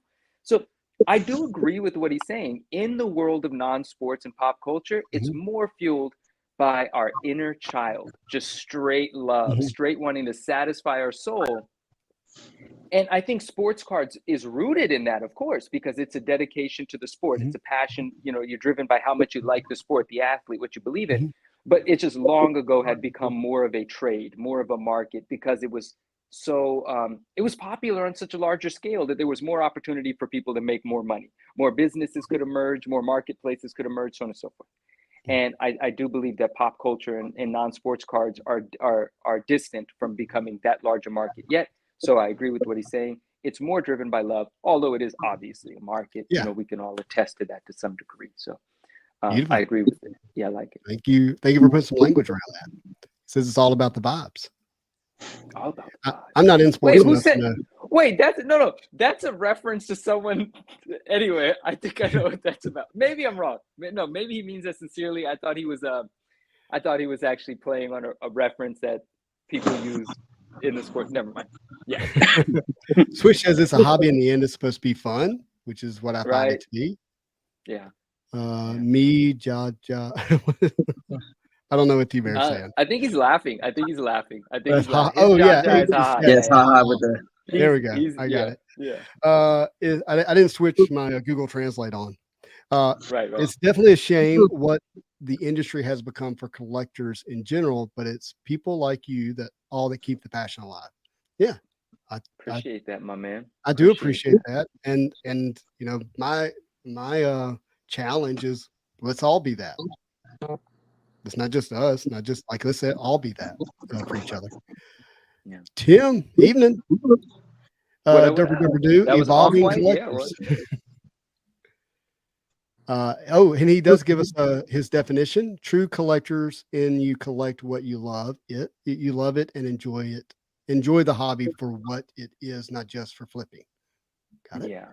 No, I understand that for sure. Thank God for flippers, because there's some cars I wouldn't own if it wasn't for some people going and finding them and selling them to me. But there's a service being provided by the flipper, but the sole flipper, someone that's only buying to move it on to someone else, would have a hard time justifying themselves as a true collector, right? Like they're not collecting. They're not collecting. They're gathering to sell, but they're not actually collecting. So in that context, I think the definition makes a lot of sense. Derek says, I haven't heard anyone in sports collecting talk about other collectors saying that others aren't as merit in collecting. But coming to Marvel, I hear this kind of thing a lot. He says, I think that's because Marvel was so small and so protected, and it was so personally a part of a small community that it felt like it was being infiltrated, right? And I can understand that emotion, something that was not discussed on a large scale, and then all these people are like, what, there's money here? And that can piss the core off. Like, I get it. Yeah. Matt, I'm gonna speak for you just for a second. Just interrupt me with the truth. When you're a moderator for the largest Facebook group for Marvel, and all of a sudden all these outsiders from a community that's honestly has matured together for a long time. Like, you knew each other, you were friends with each other, you knew who had what cards, and you knew how to communicate to each other. You had an honor system, an ecosystem that was built, and I call it baseball rules. Like the unwritten rules of baseball had really developed, and all of a sudden other people come in and they have a certain way of doing things. It's like, no, you can't do that here. No, this is not welcome. No, this is not the way we do it. This is not healthy. And then then people aren't kind about it, and then some people are not honest or up and up. They lie. And then you have all the evidence you need, right, to say this is not good. Yeah, if you even just look at the MCU in the last under a year, it's almost double a year. We hit 5,000. I think a year ago we were at. So it has brought a lot of people who have been in art groups on Facebook. Mm-hmm. But when you come into a group like ours that has very unique rules around thing, it definitely, there have been a lot of changes, and there have been many days where it's out of the hobby. I'm not going to lie, because nobody wants to be the enforcer saying you're doing this. And I would tell people, no, read our rules, because nobody likes that. So right. It's a challenge for the last 2 years, but on the people have been respectful and super excited to learn about cards. Even some of the people who come in to sell, even though they say that's they're there, I think it's been good group. As long as they're up and up, it gives opportunity for people to buy cards. Mhm. I could do an show on the fun of moderating a group like that. Yeah, and look, there's probably some ways you want to be cautious with how you say it and the way you say it, but I mean, that I think it was natural to see that as a disruption, right? Oh yeah. To when you have, yeah, I'll use my own words here. When you have what's a normative period, right? Like you come into something and you're learning what it's like to be successful in it. You're learning like the past, like where do you go to buy, where do you go to sell, what do you collect? You're in that integrated period. You get integrated into the hobby, and you're in it, and everything's just normal. And you wake up every day, and you know how to collect. You wake up every day, you know how to be successful in it. And then something comes in and disrupts it. You're like, holy crap!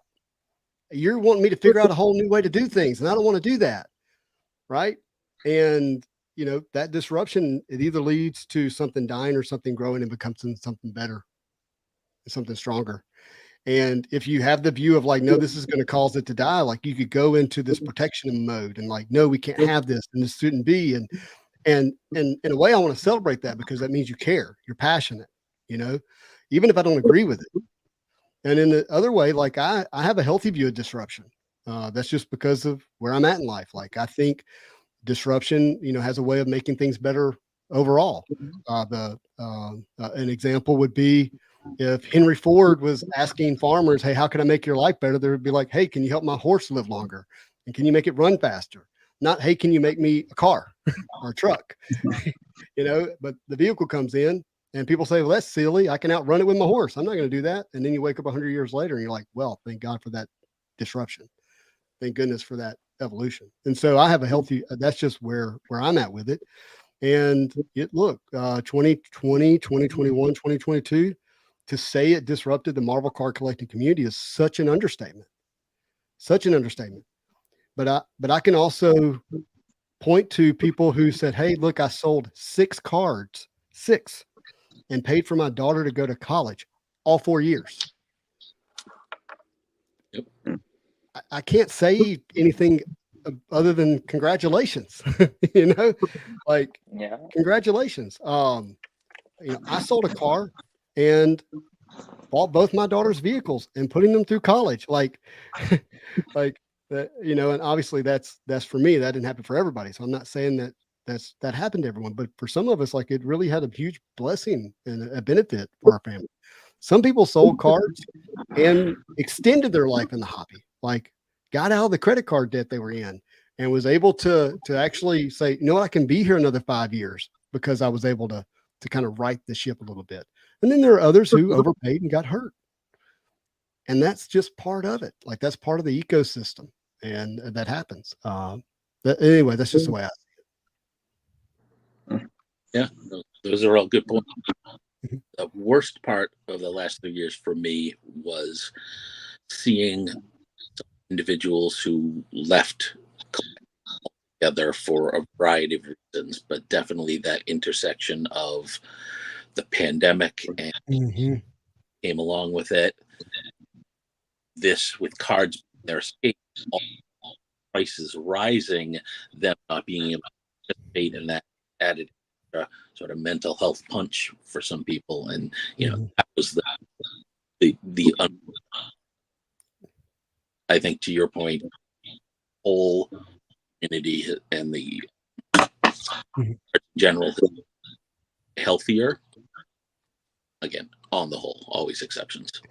Dude, there's always exceptions. Like the vultures got to eat too. Like I hate that. Yeah. It's not me. Like if it was my idea, we'd all be just happy and healthy and have exactly what you want. Like an Upper Deck would release product every month. It would be predictable. We would know exactly what's coming out in 9 months. And like, yeah, there's a lot of things I would want. But the difficulty, the struggle is actually, I think, part of what makes it collectible.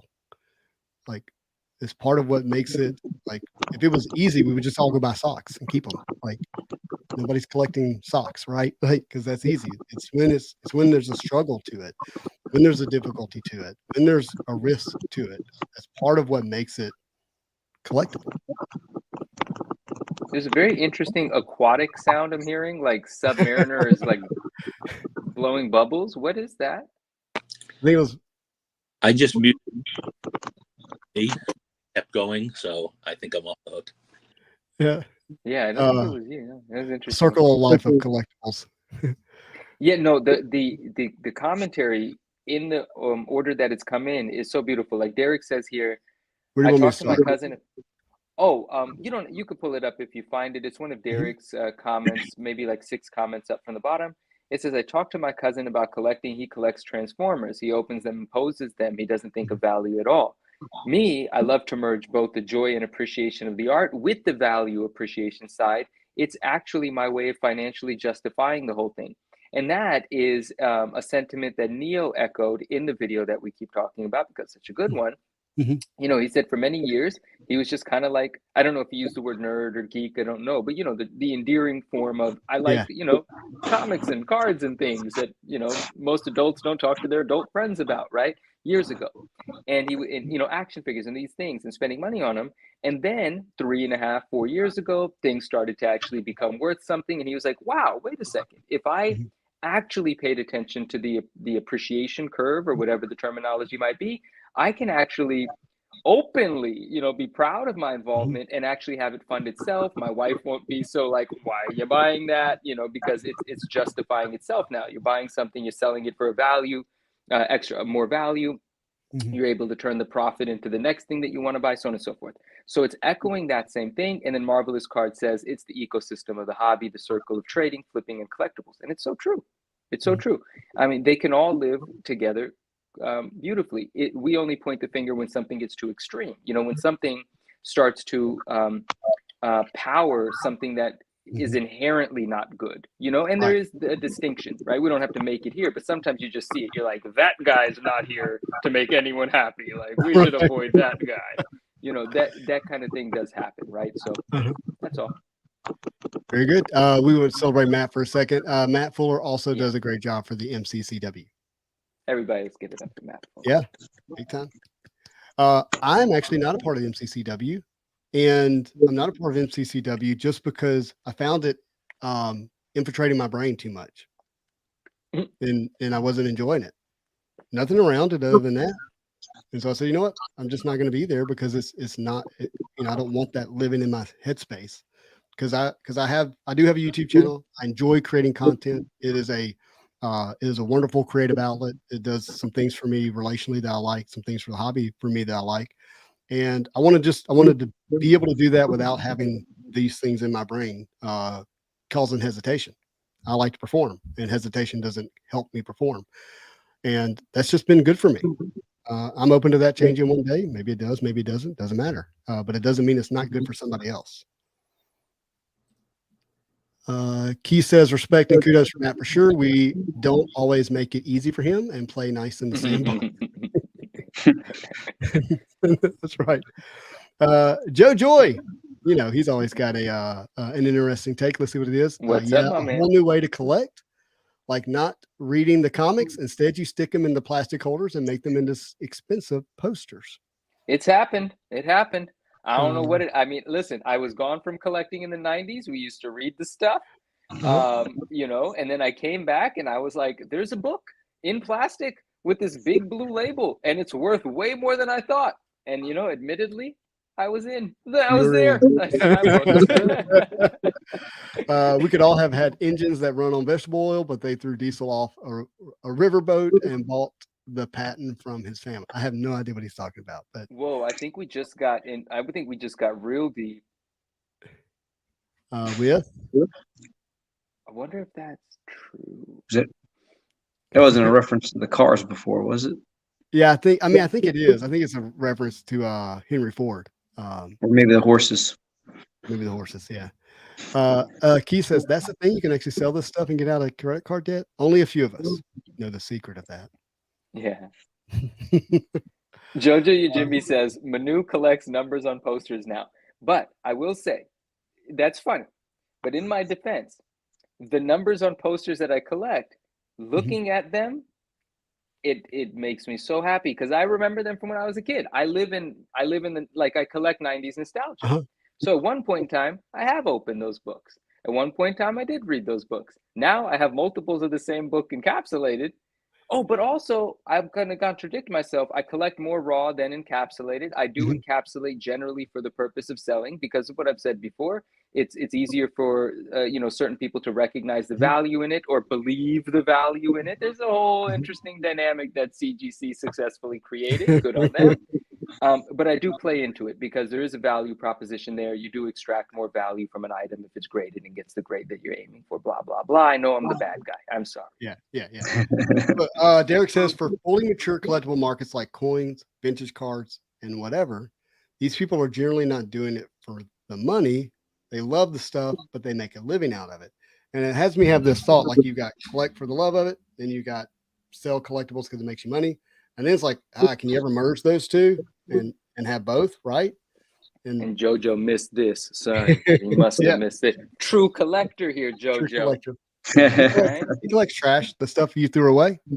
Yeah. But yeah, I think like, that's fine if you're like, hey, if this becomes about money, like it creates stress, and I don't want this to be in a place of stress. And there are some people like, hey, if it doesn't make money, like I can't be a part of it, so I've got to do that. And then there's those who like, I love it, and so why would I want to make a living doing anything other than this? That's the stuff. Yeah, That's the stuff. The passion behind it. That's The passion behind it. And but I don't think people just wake up and they're automatically in one of those day one. You got to give people time to figure out why they're here, what they're doing here. And if you're constantly like, you shouldn't do this, you shouldn't do that, you shouldn't do this, like you don't give people the chance to figure out what they're doing and why they're here. And look, let's not deny, I'll say it the traditional historical way, like the love of money is evil. It's like the root of it. And money makes people do things that, harm others. And you got to be awake to it. You got to be aware. You can't be asleep about it. Be shrewd, be wise, be thoughtful, be considerate. Don't be swindled. Don't be shielded. Like that is an issue. I feel like I feel like when the last thing JoJo just said was, they say if you want to ruin a hobby, make it a career. And I feel like that probably applies. But I'm going to say something a little interesting. I think that applies to people that aren't good at it. Well, so I've thought about this. It's like, if you try to make money and you do it as a hobby, it's likely not going to work. You literally have to run it like a business. Meaning you're buying it because you can sell it and make a profit, and you sell it when you can make a profit, and when cash flow is important, so you're willing to sell it.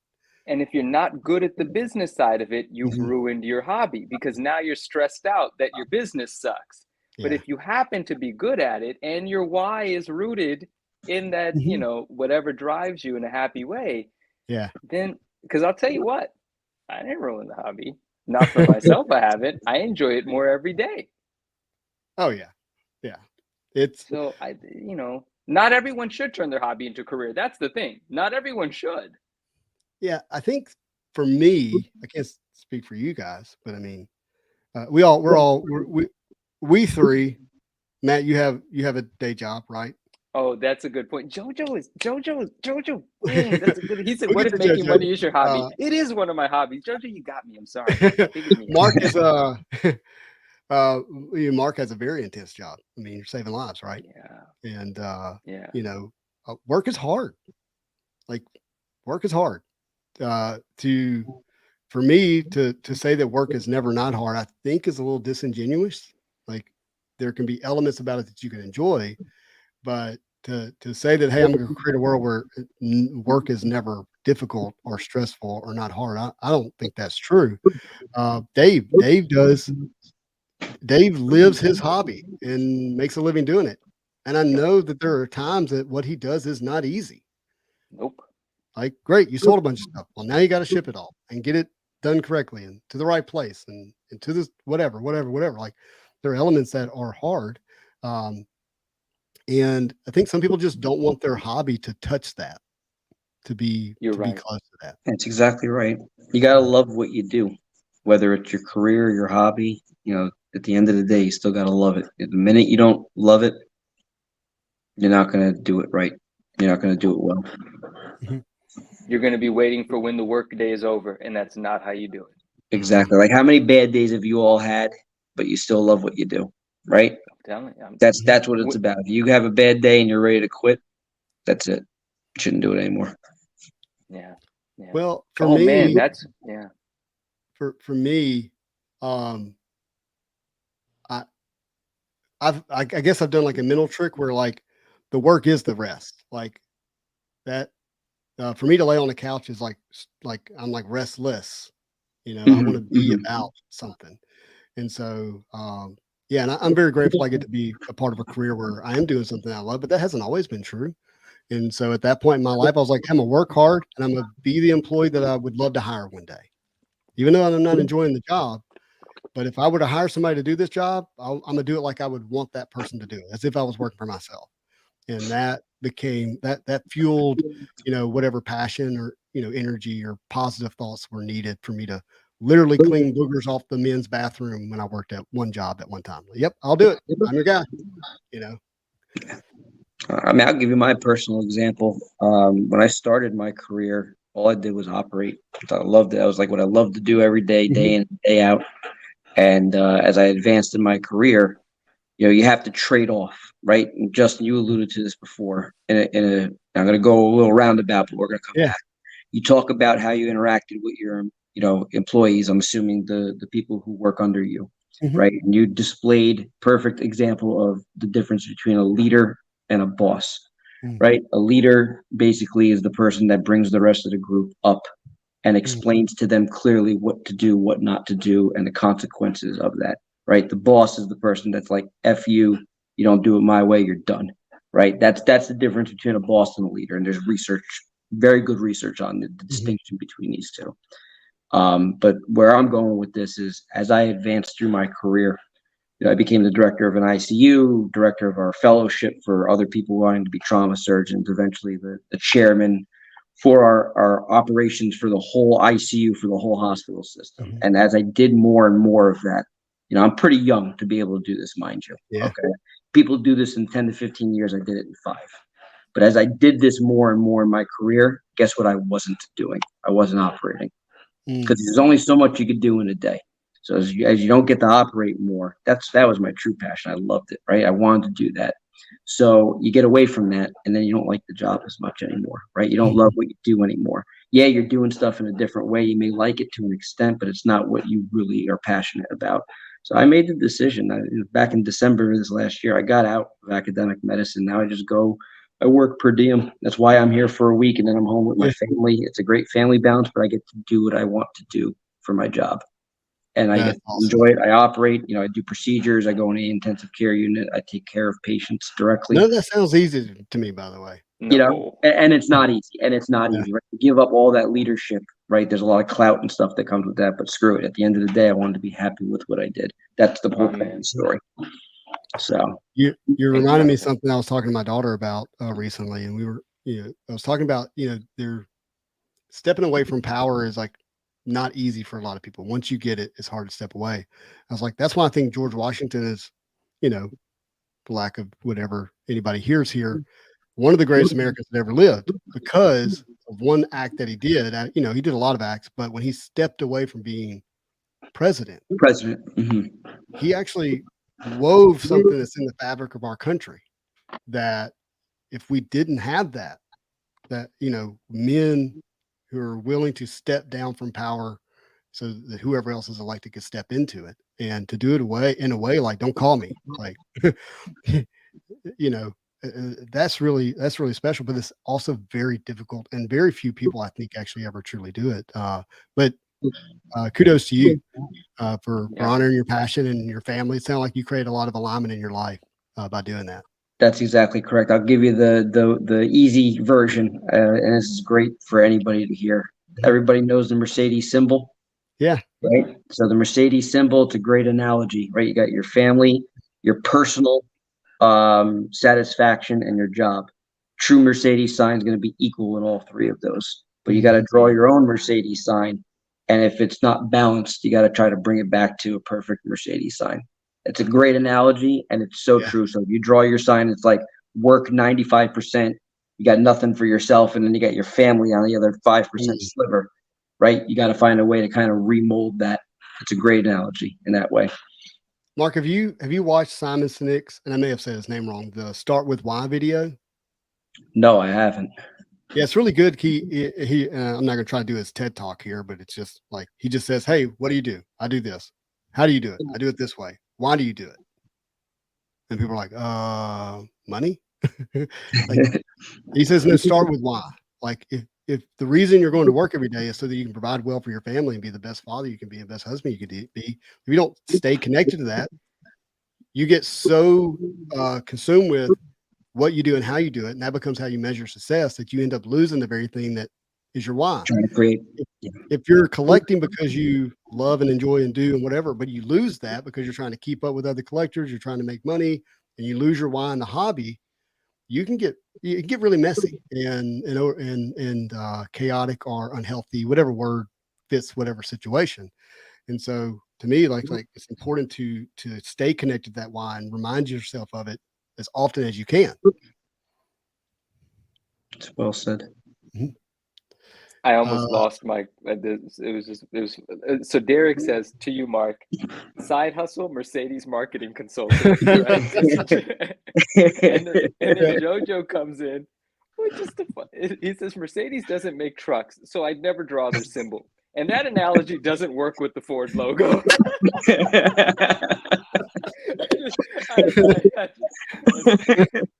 Jojo, where you been, man? Where you been? I'm glad you're here. Oh my God. Nostalgic Collector says, do what you love, money will follow. And because it depends on what you love, but I like it. It depends on what you love. And then it ties back to, you got to do it well. You know, there's still the idea of being able to do it well. Like, I know that's not what anyone wants to hear. Like, certain people love things that they might not be great at doing. I love basketball. Well, I don't, but I'm making an example. Basketball is good and well, but I'm just saying, like, if I loved basketball, but I wasn't physically cut out for it, well, it doesn't matter how much I love it, right? Or maybe I could find something in the ecosystem of basketball to make a living, to be honest, perhaps. So maybe there is always a workaround, but you have to be good at whatever you choose in that field that you love. I hold the belief that money follows these 6 things. A good reputation, and I'm leading with that one because that really fits the conversation why Matt's here, right? This guy's gatekeeping basketball. No amount of money is worth your reputation. Let me just say it. It's just not. And when you lose it, it's really, really difficult to get back, right? Sorry, you can't just buy it. One more time. No amount of money replaces reputation, you said, right? Yes. A good name is more valuable than money. It just is, right? Yeah. Humility. If you're arrogant, like people don't want to be around you. You have to buy your friends. Like you do. Yep. When you run out of money, you got nothing, right? So to me, a true humility is more valuable than money. Wisdom. I mean, you take somebody that makes that's a fool, and you give him $1 million. What does he have a year later? He's dead or broke. Like, but you give somebody wisdom, they can start with 0 and become a millionaire. So wisdom is more valuable than money. A good spouse. I don't know if you ever been married. If you got a good one, don't ruin it. You can't buy them. You just can't. So don't let the pursuit of money cost you a good spouse as well. Let's see. Fear of the Lord. You gain the whole world, lose your soul. What do you got? You got nothing. You got nothing. And so, and contentment. What is one more dollar? Or let's you keep it in collectibles. What's one more collectible if you're not content? And so I know we have some insatiable collecting desires, and I get that. There's some of that real in me. But if I don't know how to be content, then what's one more collectible? It doesn't matter. What's one more dollar? Like, so if I pursue a good reputation, a good spouse, wisdom, humility, fear of the Lord, and contentment, I think money follows closely behind those things. Like it travels. You don't have to pursue it. You pursue those things, money can follow closely behind it. Man, you made people work a lot for that money. I kind of like the other ones. It's my opinion. For a while. Derek, how are the women in Louisiana? They are quite gorgeous. Joe, there's a good time happening in the chat. I'm sorry. It is just a good time. Good chat. Newsstand is my new spouse. Newsstand, it's Manu spell. Yeah, it's true. Yeah. It's true. Hey, you're not laughing in you're laughing the ha. I like the Josh. I like the other spelling. I like the translated version. Anyway, my friend, I'm just messing because he said earlier. He said it's the it's what did he say? Spanish version or did he say something Spanish. else? I was gonna He say, did. yeah. J is Yeah, an he H. said it's the Spanish There's version. no We H. like the Spanish version. So here, Derek said, "Oh, where are we?" I don't Oh, know. T-Bear just for fun says, actually, Mercedes does make trucks, Jojo. Very expensive truck. Ryan says that, basketball gatekeeper Jojo Manu could be the best water boy in all of the NBA. I'll see if I develop that passion. Derek says, I feel triggered. You said you don't love basketball. I'm just trying to incite. All right, I was going to say this. I feel like I'm God's cosmic joke because I'm short and white, and I absolutely love playing basketball. Like, absolutely love it. That's awesome. It's all right. That's awesome. I'm not physically gifted for it, so I moved on. I enjoy playing the game. I get exercise. I break a sweat, and I'm a great shooter. But I'm not I don't dribble very much, like very well. Like I'm not between the legs and all this. But Gotcha. I'm a shooter. I'm a good shooter, and it's exercise. So for me, that's I like it. That's what it is for me. Ryan says, this show's been so deep. How can I give Manu a hard time? That's your real role here. Man, we're making it hard for you, but you got to figure it out. Level up. You got this. Derek liked this video. Yeah. Oh, Ryan said, he said, sorry, Ryan, that's my job. Yeah. I love you guys, man. Nostalgia says, what I mean is focus on your passion and success. I love this. What I mean is focus on your passion and success will show that's how life has always been. Like it'll follow. But if you follow your passion, success will follow. Yeah. Yeah. He's not saying you don't have to work hard at your passion, but he's saying if you're passionate, it's not always going to feel like work. We talk about this, man. Jobs, you do 8 hours a day, you're happy, you're done, you're looking forward to a vacation. You do something you love, you're probably going to wake up thinking about it, go to sleep thinking about it, and you're not forcing yourself to. It's just on your mind because you're like, you can't wait to engage with whatever it is again. Yeah, but let's just be real. That's super rare for people. There's likely most people that are watching this do not like their job. They work for the weekend. They collect because it's an escape. Like that's just true. And you know, this is not meant to, cause people to feel guilty or shame. Or any of that kind of stuff. This is just, for me, this is just to call it out and say, hey, look, you can rewire your thinking on this. And to me, it starts with, or for me, let me say it a much better way. For me, it started with, I used to be a plant worker. I don't know. I think most of y'all know that if you've been around the channel. I worked at an automobile plant, was there for 5 years. Could you imagine me strapped to an assembly line doing the same job over and over again? That's what I did, like a robot. And let's just say it was miserable. But I finally woke up to a place where like, hey, I need to like be content and do the best I can. And eventually I found a lot of happiness in that, position and it changed from there. That's what it was for me. So mindset had to change first before the circumstance changed. Let's see. High quality H2O.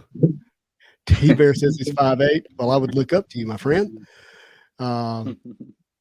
Recently had someone ask how we could spend so much on these things, and I had to retell my experience as a child trading comics with the neighbors, kids on our street curb. It grows as we grow. Yeah, it does. The amount of money we spend seems to get larger over time. Yeah. I could finally afford to be the kid I always wanted to be. Yeah, that's exactly right. It's I was thinking about this the other day. I think you all have touched upon this on the channel before. The psychology behind why we collected as kids, and you alluded to it, Justin, about escape.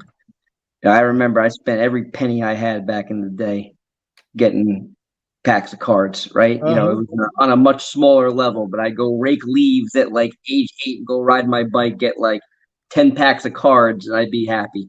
But I blew all my money in the process. So it's like, now we're adults. We have the potential to do the same exact thing, just on a much grander level. The gambling habit and the escape is still there. That's right. That's Yeah, definitely. West Coast keeps saying, did someone mention Jar Jar? Of course, always. I love Jar Jar because of Dave. Now I love Jar Jar. I see Jar Jar and I'm like, You do? I You love dig that. I don't know what Jar Jar is. I dig that Jar Jar. Cody says we got to flash Marvel card real quick before Oh, this becomes what? a Live, Yeah. Laugh, Love podcast. He's not wrong. Marvel cards, baby. That is a beautiful card you flashed too, my friend. Hey, John Stockton and Muggsy Bogues were, world class athletes. I am not that. Muggsy Bogues, yeah. Spidey hits barbecue basketball day, Louisiana. I can see if you're honest about the ladies. Trust me on the ladies. You need to see if I'm honest about being good at basketball. That's hold on. Oh, pew. Stevie B. Hey, what's up? Remember when you go to work, they're buying your time, not your life outside of work. Like it. True. You can also change your perspective, like Dr. Mark said, and turn Dr. your job Mark. into something you like more and opportunities to follow that. Very good stuff. When you support people you love, you'll do anything, work, job, sell any collectible for them. Absolutely true. I promise every single collectible I own, I do not value more than I do my wife and my daughters. And there's a certain amount of money that will buy all of it for what it does for them. Amen. There's a lot of truth in what Tim's saying here. He's talking about the why. If your why is to contribute to the wellness of the person that you're working for or working with, that why will drive you in just a passionate way as if you're doing the thing for yourself. Yeah. Symbiote Elite says, I love my job, but would rather do something I'm truly passionate about. My man, what's going on? What's going on? Good evening. Hey, that's kind of cool. He said, I love my job, but I would still rather do something I'm passionate about. But he's not discontent. He still loves his job. He still gets a rewarding experience there. Yeah. Look, I mean, a lot of what we feel in our jobs is, there's a lack of leadership in them, in the places of work, and creates environments that in some ways we're talking about wanting to avoid in our hobby, right? Because we are, we're all people, and whether we're collecting or whether we're working, these issues of life out of the heart, they pop up, and leadership is a good way, to handle it and address it. And there's still a lack of leadership in many workplaces, in my opinion. Oh, yes, definitely. For sure. One of the things that when I hire somebody, I tell them, like, look, we want 4 things in our place of employment. Number 1, you got to have a good time. Period. If you don't know how to have fun, you don't want to have fun, you're not going to be comfortable here. So you got to have a good time, because what we do is hard. So if you don't have fun, like, it really sucks. Yeah. Number 2, you got to know what you do has a purpose. Like, there's meaning behind it. Like, if you're not doing something that you think is like purpose driven, like it's actually making a difference in somebody's life, then it can get mundane, right? Number 3, you want to know you have a future. Like, you're working here, like it's doing something for you, like it's providing for your family, or you can grow in the organization. Like, there's a path up for whatever that means for you. And number 4, you want to have psychological safety, where you're not walking on eggshells, or you're afraid to say something, or somebody's going to attack you, or cat call you if you're a female, or come on to you. Like, you got to know that you're safe psychologically. But if you can have fun, know you have a future, know what you do that matters, and you know that you're safe to speak your mind and be yourself, you can have like real success at work. Your team can perform. But there's very few places that are giving all 4 of those things to people consistently. That's well said. And that last one's so important nowadays. So important. Almost would be number 1 on my list in a lot of ways. Oh, I'll tell you, if I got to walk on eggshells, you're fired. That's it. Done. Exactly. Yeah. And it's challenging out here these days, man. It's so really complicated. is. The whole world it's not fair to everybody else. No, because they have to also not feel like they're walking on eggshells, right? Because of what you say or do or don't say or do. And it doesn't mean I don't have room for your bad day. Like, I got plenty of room for that, actually. We're going to call it out. You're going to tell me, hey, I'm having a bad day. Good. I got your back. Okay. But I'm not walking on eggshells. Not doing that. Okay, good. You're good. I'm good. Let's go. Yeah. Teaching for 25 years, and I enjoyed it as much as I did year 1. If my family was not my why, and because I want to provide, like, I'll tell you my why real quick. I got my wife pregnant when she was in 11th grade. She was 17. As long as I can do it, she'll never feel the effects of that, ever. Period. That's been my why from day 1, and I'll continue that. If I didn't have that why, money wasn't, money is one of the ways in which I can help her not feel the impact of that. I would probably teach at some level. Happy Teachers Week, by the way. 25 years. I give you a lot of credit for being. My wife's a teacher. Yeah. It's a relentless job. Is it Teachers Week? It is? Yeah. I did not know that. I'm so glad you told me that. Yeah, happy Teachers Week. Big shout out to the teachers, the educators out there. Oh yeah. Not easy. West Coast says this hobby became my business for real when I decided I'll never work for someone else again. Big shout out to you, my friend. Not an easy thing to do. Awesome. Kenny M says, I look at collecting as more of a vacation than an escape, not necessarily escaping from real life, but a nice recharge and a change of pace. Sure. A refresher. That's a healthy way, in my opinion, to do it. That language works for me. Good. Yeah. Everyday lives. I've shared this story on my channel. When I was a boy, the ice cream man would come down the block. When I heard the bells, I would grab my money and I ran to the truck to buy Marvel cards, not ice cream. Whoa, I love that. Yo. Oh man, that's so good. That's priorities. That is so. Oh man, I love that. and just really quickly in reference to what Dave said, Mhm. that choice that Dave made to go full time into this, like we already talked about it, but I'll say again, it's not that I mean, my guy works all the time. Yeah. It is a different sort of commitment, but it's a commitment he wanted because he didn't want what was available to him outside of that. Like he just didn't want to work for somebody. So he decided to work a lot more in what he enjoys. Can I tell you something that I hold really dear is I'm glad that work's hard, because if it wasn't, then I wouldn't be able to out succeed other people because I'm not the smartest. I'm not the fastest. But you'll work harder. I'm happy to work actually. And I hope that continues to make a difference because it's really served me well. Being selfish there, but that's just true. Ironically, congrats, Symbiote Elite. Yeah. What's that? I said, ironically, that is not something you can teach. You can't teach somebody to work hard. They got to have it in them. Yeah. Yeah. I hear you. It's kind of like teaching toughness. It's tough. It's difficult, right? Yes. Jojo says, I love my family, but if it came down to selling my collectibles to bail them out of jail or something, I'll find out when visiting Howard's and put some money in their commissary. I think is what that says. Commissary. Yeah. Commissary. Yeah, there we go. He's having a good time with that. Yes. He's saying he'd keep his collectibles. All right, they'll get 3 good meals in a gym while they're in jail. They'll be well taken care of. Hey, look, they get fixed and everything, right? Like yeah, exactly. They'll They'll be good. They'll be fine. Look, Jojo. So the local, jailhouse, page where you can go see who all got arrested. That's our local family Facebook page. So. I don't know whether I'm supposed to smile, giggle, nod. I'm not sure. Justin does that to us every now and then. Alberto says that's huge to have fun with coworkers. I'm in a business and it's lonely and I miss having fun with coworkers. Oh man, Derek. I hope you can create that somewhere else, bud. John Rambo says, I love collecting because of the community and I just like shiny things. I'm there with you, man. There's so much more to it. Bonding with my kid, the chase, nostalgia. It gives me something to look forward to. Beautiful. And hello, John. How are you? I love that Mark, instead of loving Doctor Strange, he loves Gambit. He didn't want to be predictable. He threw you for a curve. He didn't want to bring work into his collecting. Yeah. I am a big fan of Mr. Sinister, though, for what it's worth. He's technically a doctor. Genetic scientist, right? That's right. He went against Darwin, so goes against my principles in real life, but fun to escape to that.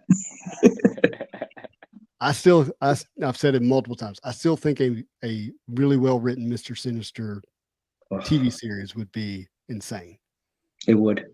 We should see it. I right, with everything coming out, and it's just a matter of time. I think every character is eventually going to have to get highlighted if they want to keep making money. Mm-hmm.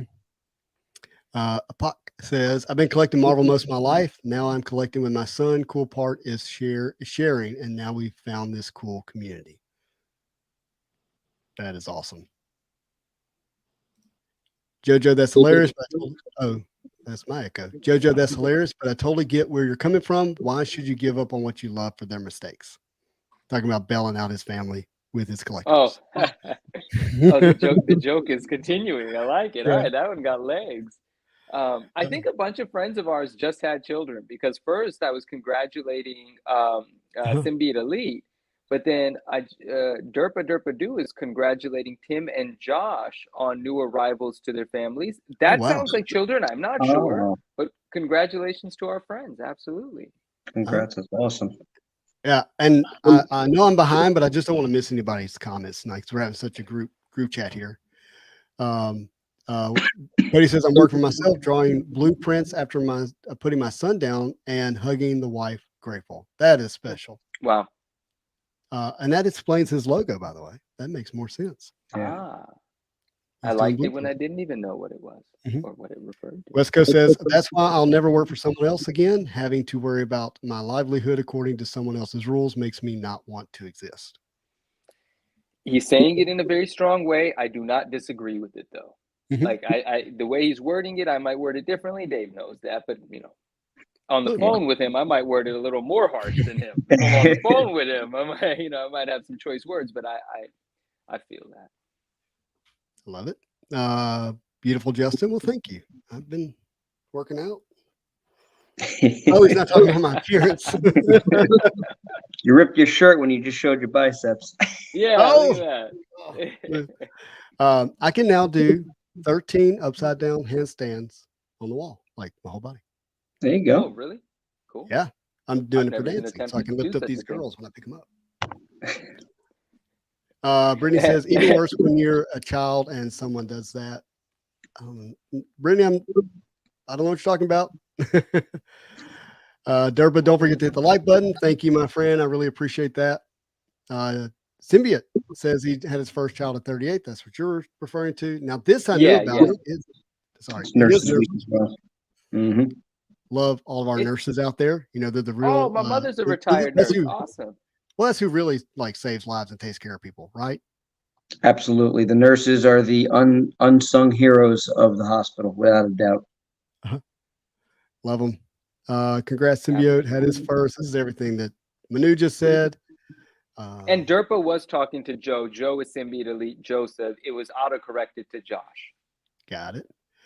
Much love to all the teachers, most undervalued people in this country. I pour concrete. Swish rips. You pour concrete? That's what I grew up See, doing. I knew you would.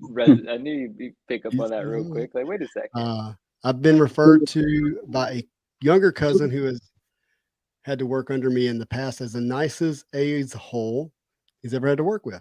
That's a compliment. You know what my dad would tell me when we were pouring concrete growing up? Roll up, roll out. Yeah, well, he'd say a lot of different things. He'd say, roll up, show out. And then we'd be on the job site and he'd say things like, if it takes blood, cut yourself.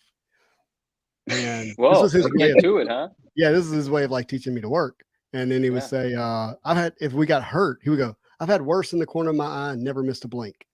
Like we were never allowed to be hurt.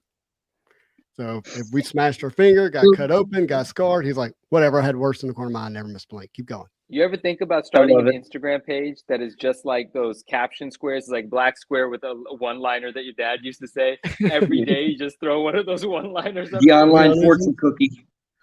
Yeah, exactly. You get 1 million subscribers. People love those kind of pages. No, if you want those Leonisms, you got to be here in hour 3 on the Marvel Show. That's right.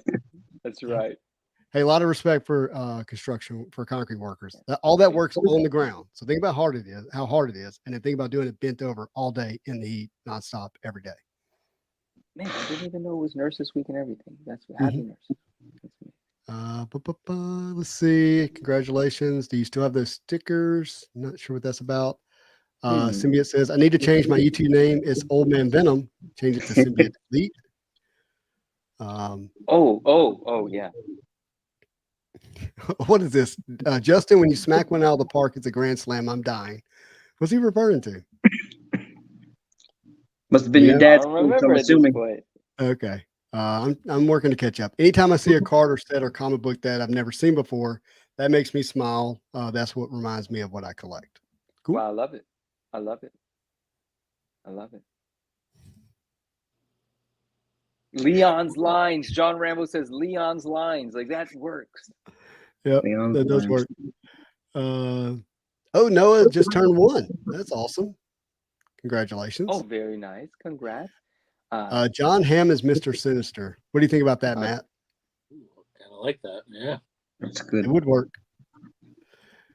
Swami says, still going. I'm all set for a commute listening. That's awesome. Underwoodisms, Derpa says. D says, I saw today that Robert De Niro had another kid at 79. Good on That's him. impressive. Yeah. My dad was 55 when he had me. I thought that was up there, but 79. 55 is up there. 55 I is think up I'm there. in the same boat with you, Mark. Actually, Yeah, My I was dad a mistake child, but luckily things worked out. Oh, you're not a It's mistake. meant to be. It's meant to be. What are you gonna do? I'm Right? just Hey. kidding around. I'm just kidding around. Yeah. Well, Wait, but I want to track back real quick while you're reading the comments. You mentioned something before about like you're worried about. I want to phrase it correctly. The older generation, and as we transition to the newer generation, if they're not going to be into collectibles as much or into the more vintage stuff. My dad, so he went through 2 wars. Right, he was born 1930. He went through 2 wars: Vietnam, Korean War. wow. The first thing he thought about when he came back, he got discharged with a Purple Heart. So when he came back, first thing he cared about, vintage comics. He had like the original Captain America. He had the original, I think, Avengers comics. He had them all in like little paper bags. And that was the first thing he wanted to read when he came home, for what it's worth. So, and to this day, he still talks about him in his 90s. So That's it meant really something. cool. Yeah, it meant something to him back then and altered his life. Unfortunately, his dad got rid of them. So, who knows where they ended up at the end of the day, but he still remembered them all that time. So I don't think you have to worry about the next generation not being interested in it. I think it's always going to have a place. I mean, there's something that calls to us to have a hero, right? And then there's something in us that can be attracted to the villain too. I don't think that goes away. That's been a part of myths and legends and lores, and our myth and legends and lores is Spider-Man. I mean, and those type of things. If the world continues for another 1,000 years, they're going to tell the legend of Spider-Man. Like we might tell the legend of of some mythic Greek or Roman goddess. That's I think what's going to happen. Yep, Yeah. exactly. Characters are going to have that impact. Exactly right. You said your father was 55 when he had you. Wow. Yeah. No, I don't. Okay. Yeah. I was drawing the correlation, but I don't think my father was in his 50s. But yeah, that's impressive. And I think you're right. And Spider-Man and these other superheroes, like we're still telling their stories. So we do have that generational effect, right? I think what Reserved Investments was mentioning the other day, he was using an example, and I don't know this world, but he was using an example of what's Elvis. He was using an example of Elvis Presley, right? He was like, there was a huge booming market for a long time. And he said, don't get, this is him speaking. He said, don't get me wrong, that market still exists, but it's a downward trend in value because the younger generations, Elvis Presley's not relevant. Spider-Man's and things like that, very relevant. Those stories are still being told, content's still being created. But there's no new Elvis Presley stuff for the kids to, hold on to and say, I'm falling in love with Elvis Presley. So I do believe in our superheroes. I do believe in our vintage comic books wholeheartedly. Yeah, and even when you have like a really good movie like they just had of Elvis, like my girls really enjoyed that, but they're not gonna. Yeah, I don't think that's gonna be the thing they cling to from a nostalgic standpoint. No, but I think somebody who's lived through Elvis in real life, who then watched that movie, brought back a lot of memories, especially if they were alive and were able to go to his concerts in Vegas and how they relived that in the movie. I'm sure that's going to bring back a lot of good memories. They'll pass that to their kids. Sure. Where are you from, Mark? So I saw Dave's comment. So I am tri-state area. I was born in Westchester, New York, but spent most of my life in Brooklyn, and I did my residency there as well, in the middle of the ghettos of Brooklyn. So Brooklyn boy, for lack of a better word. But I'm in Jersey now. That's cool, man. There you go. There you go, Dave. Exactly what you were. It's taking everything in me to not sing "In the Ghetto" by Elvis right now. I mean, that's why I made that reference. Elvis has a song called "In the Ghetto." Oh yeah. Oh yeah. Yeah, I mean, I don't collect Elvis. I'm sorry. Right here. Not... Matt, sing it. You sing it, Matt. You didn't hear me. I know Matt knows the song. Matt, can you sing "In the Ghetto" by Elvis? No, he said, not happening. he said, no, thank you. I'll pass. In the ghetto. Sorry. All right, we'll Yeah. move on. You have dogs. Maybe they're singing it for you. Oh, I got you. I got you. What about Agent Elvis comic book, Manu? Never heard of it. No, sorry. What about Didn't Beatles know about it. collectibles? To me, the Beatles seem like, I mean, I even think Elvis is like, in terms of pop culture, super important. Like, I can completely appreciate that there's massive value there, but I can also understand the concept of perhaps I might not invest. Well, maybe in my lifetime, I still could, you know, like there's still decades of people completely aware and appreciating all of these things we're referencing. And the market is still alive and well. Beatles seems like on another level of special to me, but I could just be speaking completely from ignorance. Like, you know, pardon me for saying that. I don't know if there's larger diehard Elvis following than Beatles. I don't know, but Beatles for some reason to me just seems like globally just more cool. But I could just be completely wrong. Yeah, I would just be guessing. Yeah, me too. Me too. You know, obviously the Beatles have lived longer. You know, That's been key. around That's longer, key. formed longer. You know, so I think that Mm. you know that plays a difference. I do think that Elvis is significantly more recognizable just from an image standpoint. I don't. I mean, are there Beatles lookalikes on the Hollywood Walk of Fame doing their thing for tips? I don't know, but there certainly are Elvisers. Yeah, I'm gonna stop. I'm being offensive. Yeah. Like that's just rude. I shouldn't even respect to the legacies. Like I need to just stop. Yeah, but I don't. That doesn't mean they're big. He's bigger. I just think his image and brand is more recognizable to the eye. Yeah. I don't know. My grandma's obsessed with Elvis. Well, that's you're making her point. Yeah, yeah. Elvis fans are crazy. Every year they have Elvis Week, where hundreds of thousands of fans go to Memphis. I went to Memphis as a kid. I was in 4th grade, and we toured Elvis's house, his airplane, his taking TBC, taking care of business, printed on the side of it. I know a tremendous amount of Elvis songs. I like them. I have zero desire to own anything collectible. Experiences as a kid, it was a fun memory.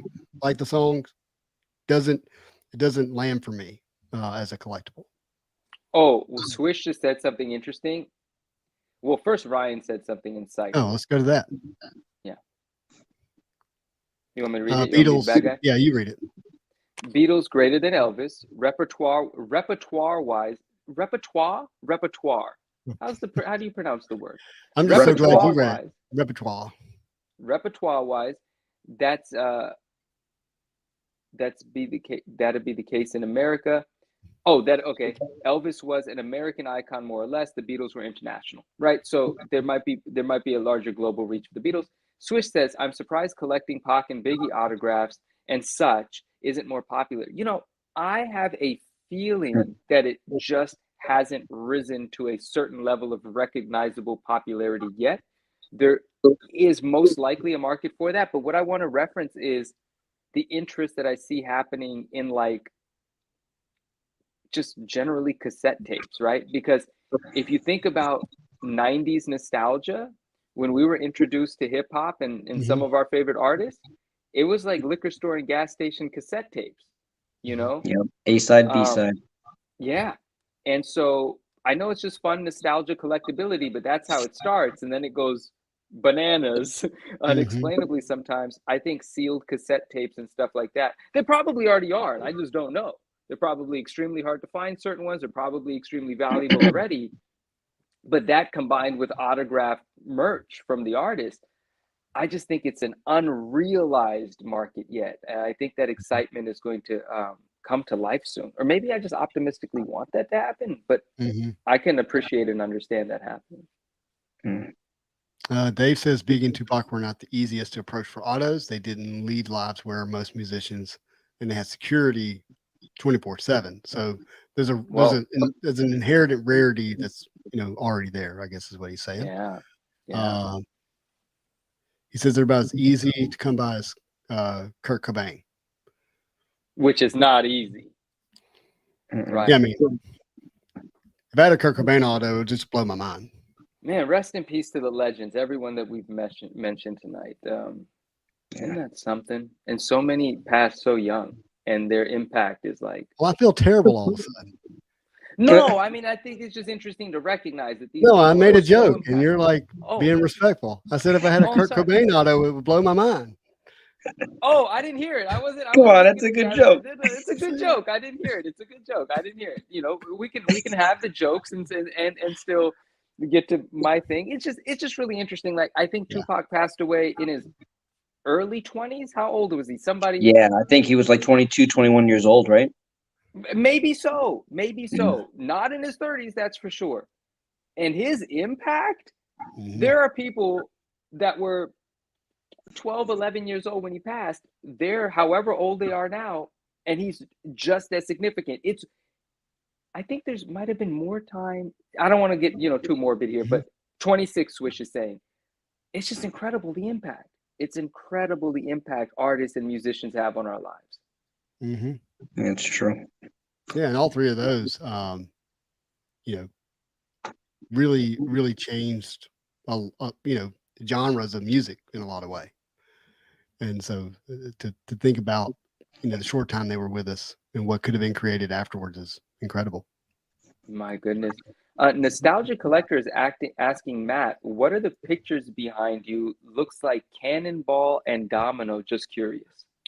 Yes. So the Domino from Marvel Unbound, the first series, and Cannonball from Fleer. Yeah, so the Cannonball from the new Fleer Ultra Oh, Avengers. the Fleer Ultra Avengers. I see it now. Yeah, and what a great Domino. Yeah, it's a beautiful picture. Yeah. Or is it art or is it litho? I know those are both the originals. It's amazing. The real one of ones, right? That's amazing. Hip hop and comics equal origins.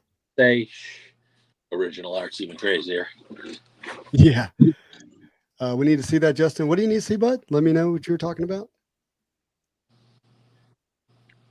Keith, when I said that statement, when I said like imagine what would have been created afterwards, like I was actually thinking about the Foo Fighters. Like it's like that was the spinoff of what was left. Still incredible. Yep.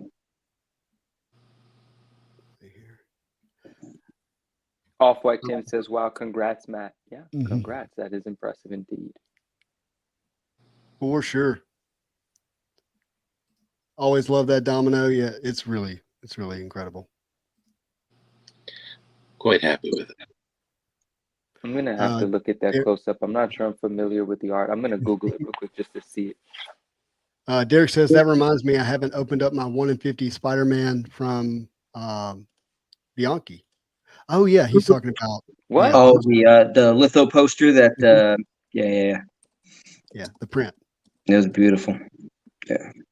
The Domino was from Unbound. Oh, that's sick. 2021 Unbound. Yep. Oh, wow. Who was the artist on that?